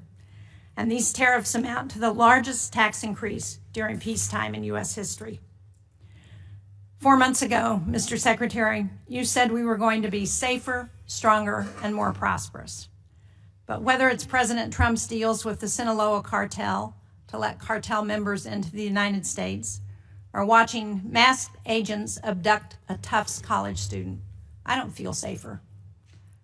With Canadians canceling summer trips to New Hampshire and hurting our tourism industry, I don't feel more prosperous. And after traveling to Ukraine and visiting the graves of people who were massacred on the orders of a Russian president this administration has bent over backwards to please, I don't feel more secure. To your credit, Mr. Secretary, your trip and the statement from President Trump that he will be lifting sanctions on Syria was welcome news. and you've worked to restart some programs and grant waivers to others. But contrary to what we've heard, life-saving health and humanitarian aid is still not flowing in any meaningful way. My staff was just in Africa. We have photos of the empty shelves and closed down clinics. We were promised a golden age for America, but instead our disease surveillance programs are down, our counterterrorism programs are in chaos, the ceasefire in Gaza has ended and fighting has begun again, and we have unilaterally disarmed against some of our most dangerous adversaries. You know, one of the things that I'll never forget in the past 4 months is my trip to Ukraine, where we stopped in Poland, which has been one of the most pro-American countries in the world. But because of the cuts and the stop work orders, we met with one civil society leader who was working with Ukrainian refugees. And he said to me, to the Codel, "We always looked up to Americans. You are a trusted ally. My trust in America is broken." They were told to remove all the American flags with the halt on assistance to foreign assistance. Removing all the American flags is a sad commentary on the foreign assistance legacy for this administration. American flags coming down around the world. Thank you, Mr. Chairman. Well, thank you, Senator Shaheen, Secretary Rubio. There appears to be a modest disagreement in view of the condition today. It's your turn. Close the gap for us, please. Thank you. It's an honor to be here on behalf of the National Archives, and in addition to... We don't have time for you to list. Okay, well, we'll focus on state today. I appreciate the opportunity to speak to you today. You know, when I came here 4 months ago, I told you that what I wanted was a State Department that was at the heart and soul of American foreign policy, that it was the single biggest driver both of action but also of ideas, and we're well on our way to achieving that. And the way I'll talk about some of the individual things we've accomplished during that time, but first let me explain sort of some of the processes by which we seek to arrive at it. The first is a reorganization of the way the State Department functions, and we have sort of previewed that with the committee and many of the individual members. Obviously, we'll have to come. We've taken input and are taking input now through the notice process, and then we'll come back to you with a formal congressional notification once. But we are taking a lot of the input, both provided by individual members and your staff, but also from inside the building. But if I could simplify, the goal is this, and that is... Yeah, all right, first...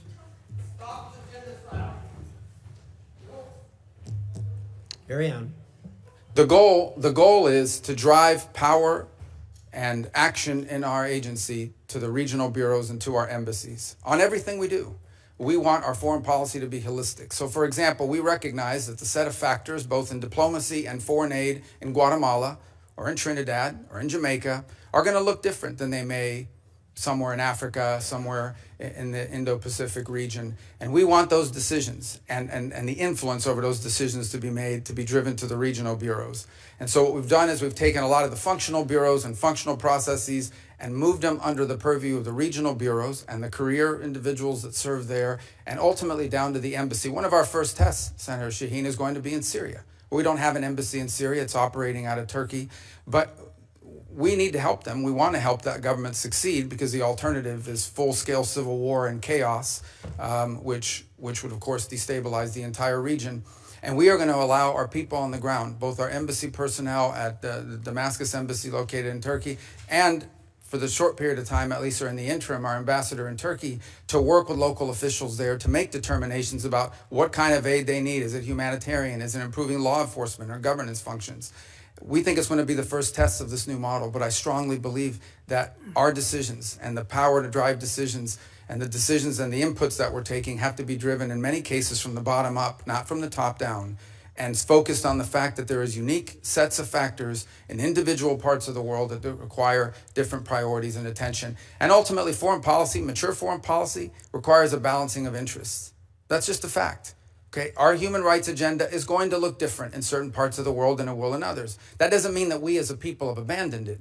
That means that in a world where you need to conduct real foreign policy in a mature and structured way, there are ways you're going to have to balance all these.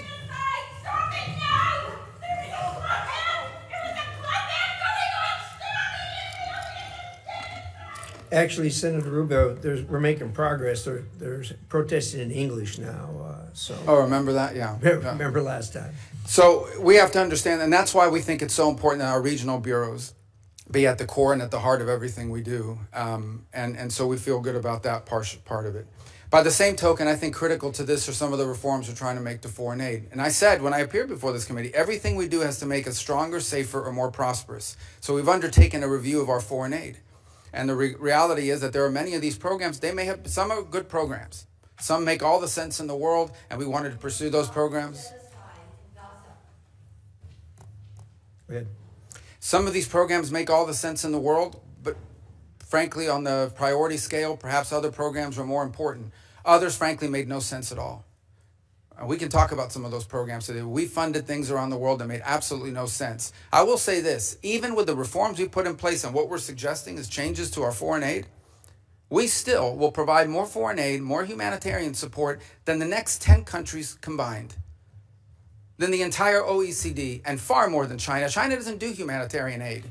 China does predatory lending. That's what Belt and Road Initiative is. That's what all of their aid. They have zero record of doing humanitarian aid in the world. And frankly, they don't know how to do it. They have no interest in doing it. What they're very good at is going into some country, making you a loan, and then holding that debt over your head. And that's what they continue doing. By the way, you have to hire a Chinese company to do it. So I don't agree with this assessment that there's no evidence whatsoever that China has either the capacity or the will to replace the U.S. in humanitarian assistance, in food deliveries, or in developmental assistance for that matter. We provide development assistance. They provide debt traps. And that's a point over and over again around the world that we've made, and we found receptive audiences to it. Now look, anytime you undertake reforms of this magnitude that needed to be made, you're going to have hiccups and you're also going to have controversy. But these reforms had to happen. At USAID, 12 cents of every dollar was reaching the recipient. That means that in order for us to get aid to somebody, we had to spend all this other money supporting this foreign aid industrial complex. We're going to find more efficient ways to deliver aid to people directly, and it's going to be directed by our regional bureaus, and it's going to sponsor programs that make a difference, and it's going to be part of a holistic approach to our foreign policy. And I look forward to engaging with this committee and the appropriators as well, and ensuring that we get to the right place on that. My last point I would make, and this is something I am very proud of. I believe, and I'm not besmirching anyone else, but I believe that the approach we have taken at the State Department, and frankly at USAID, but at State Department, to move forward reforms that involved intake from all of our partners, that required input from people within the building. Many of the reforms we've made were driven by people inside the building, many of whom have worked there for 20 or 30 years. And now we are engaged with Congress, both in the House and Senate, in a comment period where we're taking many of your comments and are making changes to our organizational proposals that we look forward to bringing back to you with an official congressional notification. And even after that, there'll be an opportunity to move forward. But the State Department had to change. I'm telling you, it was no longer at the center of American foreign policy. It had often been replaced by the National Security Council or by some other agency of government, when in fact we have these highly talented people, many of whom have served in multiple posts around the world and have a holistic view of how foreign policy needs to be conducted, that were being edged out. Because you know what? When I get a decision memo early on at the State Department and they would hand me these memos, there were 40 boxes on this piece of paper.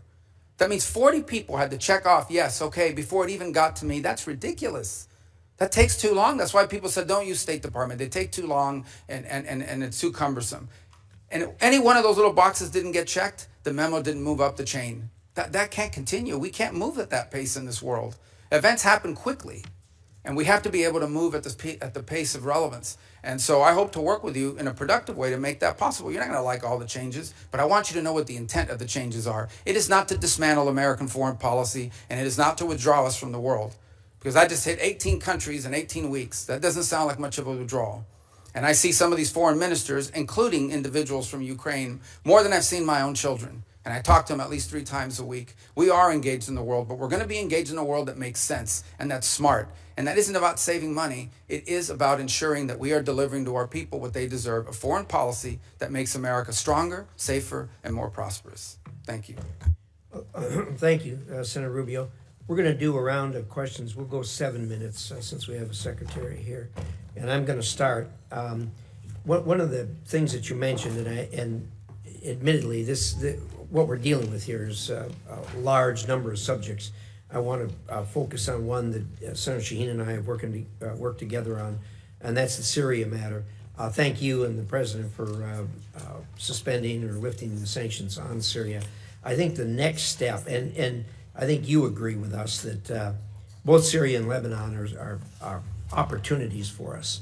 And we need to explore the opportunities with a careful eye on what's going on to make sure it stays on track. I think the next step, as far as I'm concerned, as far as moving Syria forward, is getting personnel on the ground there. And you and I talked about the possibility of opening the embassy. And I understand that this isn't a classified setting, but can you maybe describe for us the challenges of opening the embassy, why we haven't done it to this point, staying within the bounds of the Yeah, well, it's entirely driven by security concerns. By the way, it's not the transitional authorities. We don't think they would harm us, but there are other elements on the ground in Syria that we have to be able to protect our important people. Point. And there are the ability, you don't just have to be able to get people in, you have to be able to get people out. We have all kinds of requirements that are there for a reason. If someone is hurt, do you have a medical evacuation plan? Can you secure a facility from an attack from an armed group, many of whom are still running loose in the country, unfortunately? It's one of the fundamental challenges the transitional authority is facing. On the broader point of Syria, I would say when Syria, if you look at the history of the region, when Syria is unstable, the region becomes unstable. And this has certainly been true after the Arab Spring led to the Assad rebellion against Assad, and that really destabilized the entire region. And then it turned Syria, frankly, into a playground for jihadist groups, including ISIS and others that used it to operate and to destabilize their partners. So you have this change in December. In my view, which I've discussed with many of you individually, is the bad news is that the transitional authority figures, they didn't pass their background check with the FBI, okay? They've got a tough history and one that we understand. But on the flip side of it is, if we engage them, it may work out, it may not work out. If we did not engage them, it was guaranteed to not work out. In fact, it is our assessment that, frankly, the transitional authority, given the challenges they're facing, are maybe weeks, not many months, away from potential collapse and a full-scale civil war of epic proportions, basically the country splitting up. The good news is that there is a Syrian national identity. It is one of the places in the Middle East where Alawites and Druze and Christians and Sunni and Shia have lived and Kurds have lived alongside each other underneath the banner of a Syrian identity until it was broken by a butcher, Assad, who pitted them against each other. So they face a number of challenges. The first is they are dealing with deep internal distrust in that country because Assad deliberately pitted these groups against each other. He claimed to be the protector of the Alawites and the Christians and pitted them against the Druze or whoever else he wanted to, and the result is a deep level of distrust. The second is the displacement, upwards of 6, 7, 8 million Syrians living abroad. Very successful, by the way, in the countries they go to. But we need to figure out how we can enable the transitional authority to create an environment where they come back home, where they can come back to their homes, where they can help rebuild their economy.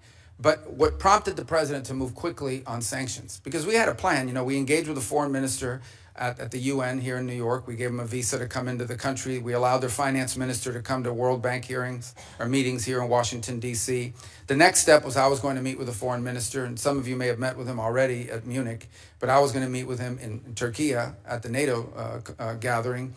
But the president had an opportunity to meet with al-Sharaa, and frankly, he made a bold decision. I'll do it. I'll meet with them under the Saudis and the Turks that encourage that. And the rationale and the reason is we need to, right now, the most important thing is that partnering nations, the nations in the region want to get aid in, want to start helping them, and they can't because they're afraid of our sanctions. So they don't. The lifting of the sanctions, its most immediate impact will be to allow neighboring countries to begin to assist the transitional authority to build governance mechanisms that allow them to actually establish a government, unify the armed forces under one banner and the like. But I want to be frank, that won't be enough. You know, with the Caesar Act, we can issue waivers, but these waivers, because of expirations on them, are not going to attract the kind of foreign investment. Ultimately, there's going to have to be something done congressionally or more comprehensively to ensure that if the right steps are taken, we can create an environment for private sector growth that begins to provide economic opportunity to the people of Syria. But one last point I would make is the outcome in Syria will have a deep impact on what happens inside of Lebanon, because Lebanon too has been hurt by a combination of clashes at the border, but also they've had to assume responsibility for some of these Syrian refugees. We believe that, by the way. So the combination, if you think about a region, let's say 2 years from now, where Syria and Lebanon are stable, that opens up incredible opportunities around the region for all kinds of peace and security and the end of conflicts and wars. Obviously, this is a big task. It's big picture thinking, but it's a historic opportunity and one that we are obligated to try to explore and see if we can make it work.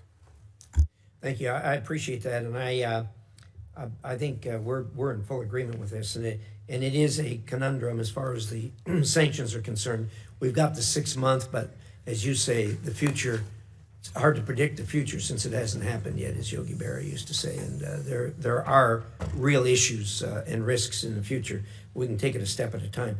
You issued a visa to the foreign minister. Senator Shaheen and I met with the foreign minister in Munich. You issued him a visa to come to New York, which was important to meet with other heads of state. Do you have the ability to do that for the president also? Sure. I mean, we could, and there may be an opportunity to do that come the General Assembly of the United Nations. Yeah, probably will be, and I think that's important. Let me, we do hear a lot of complaining and renting of garments over cuts here and there on our foreign assistance, but the number you laid out is absolutely stunning. That the United States contributes more to foreign aid than the next 10 countries put together. I mean, that's an absolutely stunning number. So I guess what you're telling us before we feel too guilty about it, that we need to look around and compliment ourselves for what we are actually doing and have been doing for a long time. Fair statement? Yeah, there's no doubt. And we want to do it in a smarter, more targeted way. Lastly, let me give you a minute on PEPFAR. People talk a lot about the cutting in PEPFAR. And I think virtually everyone here supports PEPFAR. But you've done some things to it to make it better. Can you give us a short dissertation on that? Very short, please. 85% of PEPFAR is functional right now. I know there was some hiccups on the payment systems, not the waivers, the payment systems, because it goes to Treasury. Treasury has to push the money out. And there were some hiccups, which I acknowledged in conversations with many of you, but we have fixed that program and the money's flowing. So 85% of PEPFAR is functioning and is operating. There was reduction in about 15% of or individual pieces of the program, but PEPFAR today stands at 85% of functionality. And when I hear these stories about, well, the money's like, we're moving money out of the building every single day, 20 million one day, 35 million the other. I mean, money is moving out the door. It's going to somebody. Some of it is going to pay for work that was conducted in December, January, February before the freeze. So we are paying back invoices on some of them. But most of it, a lot of it, is going towards ongoing programmatic activities that are approved and that we've either through a waiver and or approval process are moving forward on. Thank you. Appreciate that. Senator Shaheen. Thank you, Mr. Secretary. I have a number of questions, but I first want to go back to what you had to say about China, because I agree that their efforts are predatory. But I think somebody may be missing what they are doing in response to our ceasing of foreign assistance in places. And Mr.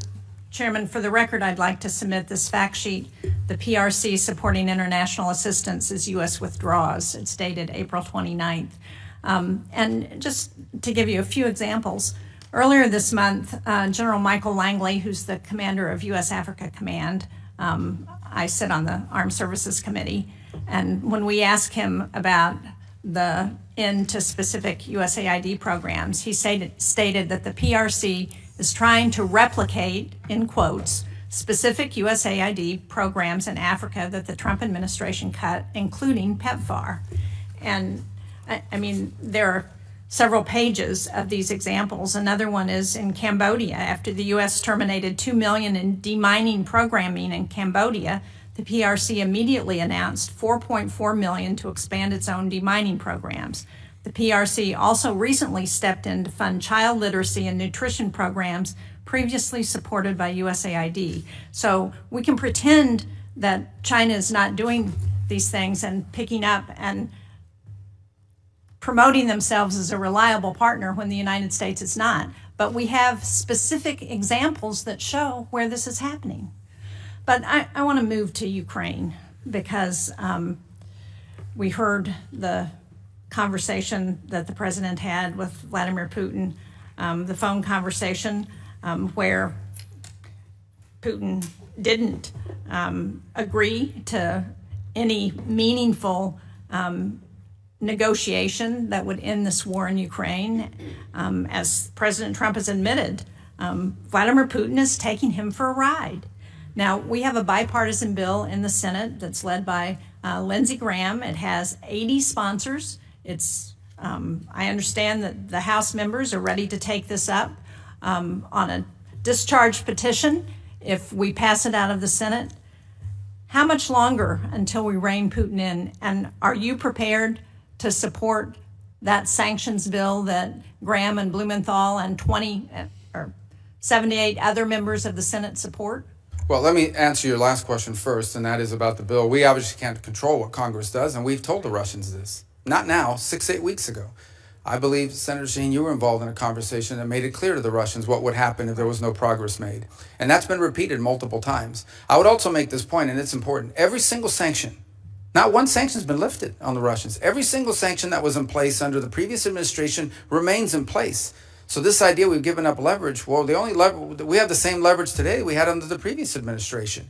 Well, Mr. Secretary, I would argue that the leverage that we've given up is taking NATO membership off the table, taking away a commitment to continue to help the Ukrainians with intelligence sharing and with military equipment and arms that they need to help fight this war. Well, that continues. There was a pause for 1 week. All of that was restarted. That was intelligence sharing, though, but it doesn't cover the equipment and arms. Oh, absolutely. That program has not been rescinded. They continue to receive armaments from the United States. And we continue to fund what the Ukrainians need as the president. And are you prepared to pass another supplemental bill to support them? Well, that's a different decision. That's a different question. That's not up for me to decide. The White House would have to make a determination about whether to come to Congress for a supplemental. But everything that's been approved and congressionally appropriated is ongoing. In fact, to the extent that the Ukrainians have asked for anything additional, what they've asked for is air defenses, Patriot units, which frankly we don't have. But we are working closely with our NATO allies. There are NATO allies that do have some batteries of Patriot missiles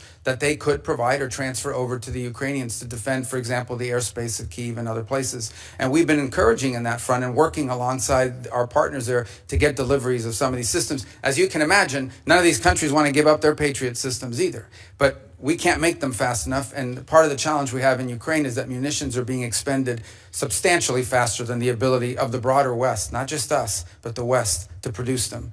Now, that said, on the issue of Ukraine, here's what we can all agree on. There is no military solution to this crisis. Right. It will have to end in a negotiated settlement. And the fundamental challenge we have in Ukraine is this. Russia wants what they do not currently have and are not entitled to, and Ukraine wants what they cannot regain militarily. And that's been the crux of the challenge. I don't disagree with that at one level, but on the other hand, what Vladimir Putin is doing now is playing for time, and he's playing this president like a fiddle. And the longer he plays it, the more opportunity he has to gain territory in Ukraine, and the harder it's going to be to get him to the table. But what we need to do is to put pressure on Vladimir Putin in every way we can to ensure that we can get them to the negotiating table.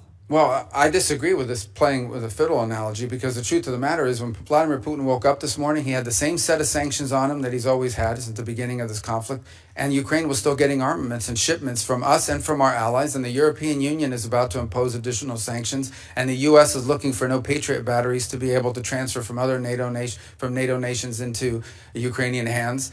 And what the president's trying to do is end a war. He's trying to end a bloody, costly war that neither side can win, and people are dying every single day. But this notion that what has Putin gained throughout this? He hasn't gotten a single concession. He hasn't gotten a single sanction lifted. And the more time he gets without additional pressure on Russia, the more incentive he's got to continue to gain territory and continue to play for time. But I want to just get to a final question because my time is running out. And that is, I recently wrote a letter to you about the issuance of executive orders on thousands of Afghan allies. These are people who fought alongside our military during the war in Afghanistan. They've been stranded in Qatar and Albania and Pakistan and Afghanistan. These are individuals who have been vetted already. They're ready to travel to the United States. And the question I have is this administration going to allow them to come to the United States as it promised? Because unless we're willing to keep our commitments to those people who were willing to fight and die alongside of us, then how can we ever ask people to do that again? Yeah, a couple points. Some of those are I think the issues that is getting mixed up here is whether we are going to pay for them to fly to the United States once a visa is issued, or whether they have to find their own transportation to the U.S. So there's two separate topics: our payment to move people forward, but also the issuance of the visas. And when that is still going through an internal review as to who is going to be allowed in, there's been a review of the vetting process that's been used. Frankly, there have been some errors found in the previous vetting process that we're concerned about. And I'm separating out from that audience people who we have closely vetted because we've been working alongside them for many years with regards to their service alongside our intelligence forces or special operators on the ground from the broader. Remember, they're also bringing dependents with them. And so there were some concerns early on about freezing or slowing down this program until we could determine whether we were properly vetting people to come towards the United States. And that process is ongoing, and I think we'll have more concrete answers for you, which I know is not satisfactory at this moment, but we've obviously had a lot going on. But this is something that we've heard a lot from both our DoD partners and others in the intelligence community, and we're working to make progress on that. I'm out of time, but just to clarify, on last week, Secretary Noem announced that temporary protected status, which I understand is not exactly the same, but for over 8,000 Afghans would end on July 12th. Many of those people are people, again, who fought and died alongside of our men and women in the military. And for us to send them back to sure death at the hands of the Taliban is just not what they were promised when they agreed to fight with us. Thank you, Mr. Chairman. Thank you, Senator Shaheen. Senator Ricketts. Thank you, Mr. Chairman. Secretary Rubio, welcome. The United States is at its most dangerous time in our history since World War II. And we know, we can see what Russia's done in Europe. We know the increasing aggression of communist China, Iran, North Korea. I want to hit upon Iran real quickly here. As you know, this is a theocracy that's got brutal mullahs and a corrupt military. They chant death to America, death to Israel. You've had 4 rounds of negotiations with them so far, and I think you framed it best when you said earlier this month they have to walk away from sponsoring terrorists, they have to walk away from helping Houthis, they have to walk away from building long-range missiles that have no purpose to exist other than having nuclear weapons, and they have to walk away from enrichment. That was your quote earlier. And that enrichment is particularly important, as you've stated, and Steve Witkoff reemphasized over the weekend, the ability to enrich at 3.67%. For a civilian program, it only takes a few weeks to get to 90% for a military-grade weapon. Now, what I'd like you to just talk about real briefly is, what are you thinking about when you say they've got to get rid of their nuclear program, they've got to have complete disarmament? Is it still the policy that they cannot be allowed to enrich at all in Iran? Thank you. Well, obviously, these are ongoing, I hope to be ongoing negotiations, because the alternative would be far worse, in my view, but maybe necessary. But we hope that we can reach an agreement with Iran. So here's the baseline that I've described to everybody on it. If what Iran wants is a civil nuclear program, energy, you know, the ability to develop nuclear energy, there's a model for that multiple countries around the world currently follow. And that allows them to build reactors and then bring in enriched material and use it to generate electricity. And that's a model that would be available to Iran potentially if they choose to take it. If, on the other hand, they want to retain enrichment capability. And I just described this because if anyone's watching this or in the future, this can get a little complex. All of you understand it, but for the general public, it's important when you get into the details of this. Once you know how to enrich at any level, all you need is time to be able to enrich at a higher level. And they've already proven the ability to enrich at a higher level. In fact, they have and are doing so now. In fact, their legislative branch passed a law requiring them to break JCPOA and enrich way beyond, almost well beyond 60%. So you're absolutely right. About 90% of the work of enrichment is getting to that 3.67 level. After that, the rest of it is just a matter of time, not to mention what the gap is from the 20% for medical isotopes, which is the other thing they insist upon. So the Iranian position is that they don't just want energy. They claim that enrichment is a matter of national pride. It is our view that they want enrichment as a deterrent. They believe that it makes them a threshold nuclear power and as a result becomes untouchable. And that is the crux of the situation we're facing right now. And there are other actors, and I won't go much deeper into it, but there are other nation states in the region that are also range from uncomfortable all the way to view as an existential threat the belief that Iran could ever be in a position of maintaining its enrichment capability in the long term that could quickly be weaponized. So that is the basis upon which we are negotiating with the Iranians. Our hope is that we can encourage them to show them a path towards prosperity and peace that allow them to develop their economy, that allow them, if they want, to have a civil nuclear energy program like other countries around the world have without enrichment. And it's our hope we can encourage them in that direction. The president has been very clear, and I won't elaborate any further, that they are never going to get a nuclear weapon. That is not going to happen. But I much prefer, and I would venture to guess all of you would much prefer, if we could reach an arrangement where they agree to this off-ramp, to this pathway towards prosperity and peace, as opposed to the road they have been on for the last 20 years. And it will not be easy, but that's the process we're engaged in now. Right, thanks. So let's go to communist China, because they're the greatest existential threat that we face as a nation. We both agreed last time you were before this committee that we need an all-of-government, not just an all-government, but we also need an all-of-society approach on how we face communist China. This was illustrated in a recent table talk exercise that I did with Senator Coons and others, and I'm talking about contingency where Beijing tries to do an energy quarantine on Taiwan to force them to capitulate. And obviously unlocking Americans' energy is one of the ways that we can help counter this with LNG and biofuels, some of our strongest tools to be able to help our allies and partners. Cutting red tape, unleashing American energy in the private sector, we're positioned to be an energy supplier here of choice. But we need the infrastructure in place, and that includes having a West Coast LNG terminal.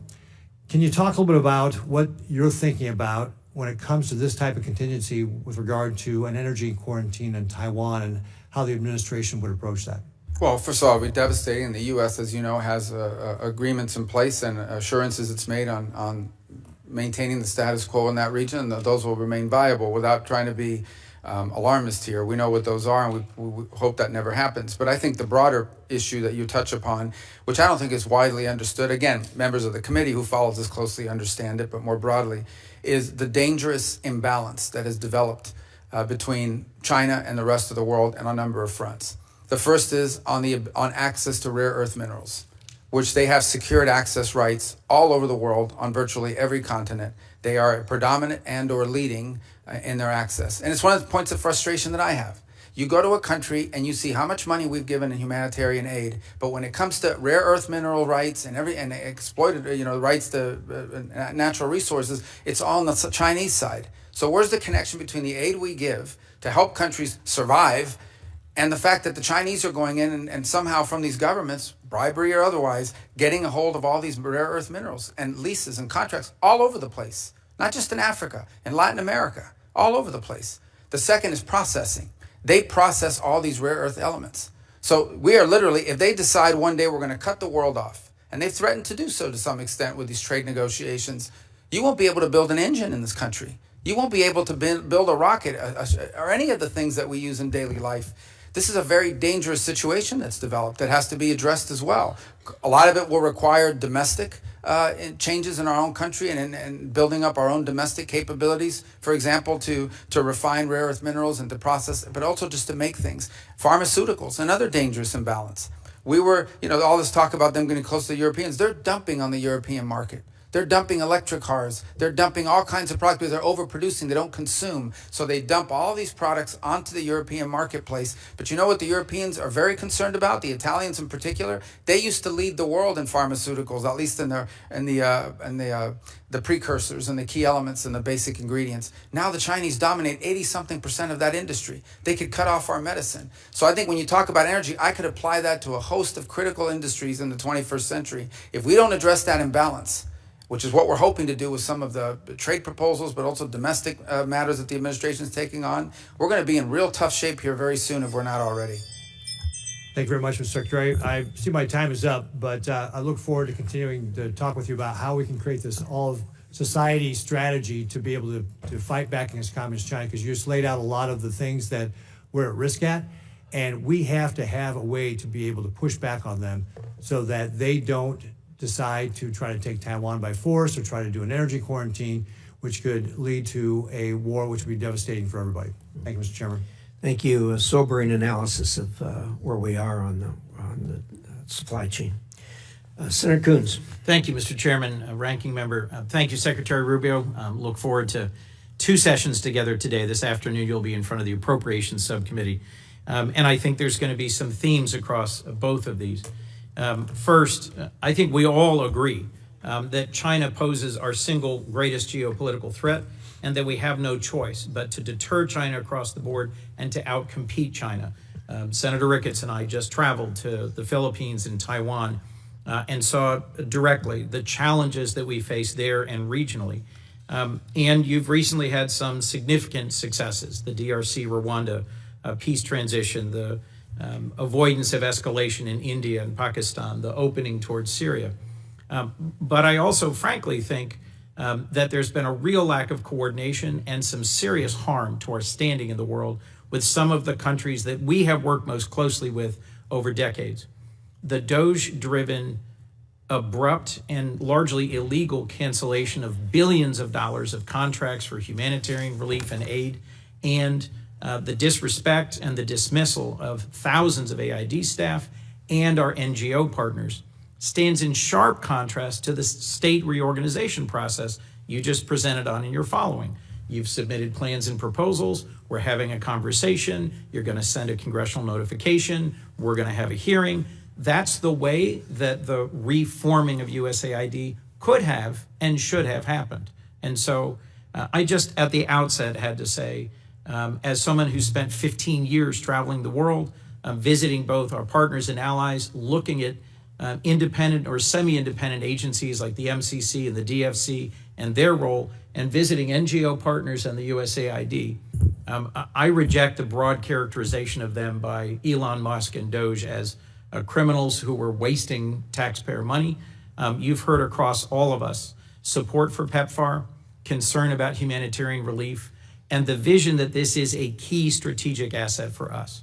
It's my hope that we'll work together to actually make real a more effective, focused, and sustainable foreign aid component to what STAID does, and sustaining organizations that we help build together, like the MCC, the DFC, and the Global Fragility Act. So let me turn to this for a moment. My colleague, Senator Shaheen, made reference to places in the world where the CCP and the PRC have stepped forward. I agree, they're never going to deliver humanitarian aid the way we used to, and with the breadth, depth, and effectiveness that we have. But I also think they're taking advantage of the opening to say that we're not reliable, that our decades-long partnerships can't be sustained and extended, and to question our motivations. So I think we need to step out quickly to avoid creating a big hole in our credibility globally. Let me just start on a few questions with Ukraine. The previous administration worked closely with our partners and allies in Europe on sanctions to tighten them, to close loopholes, to extend designations. Are you continuing to do that? Work with our allies? To tighten the sanctions?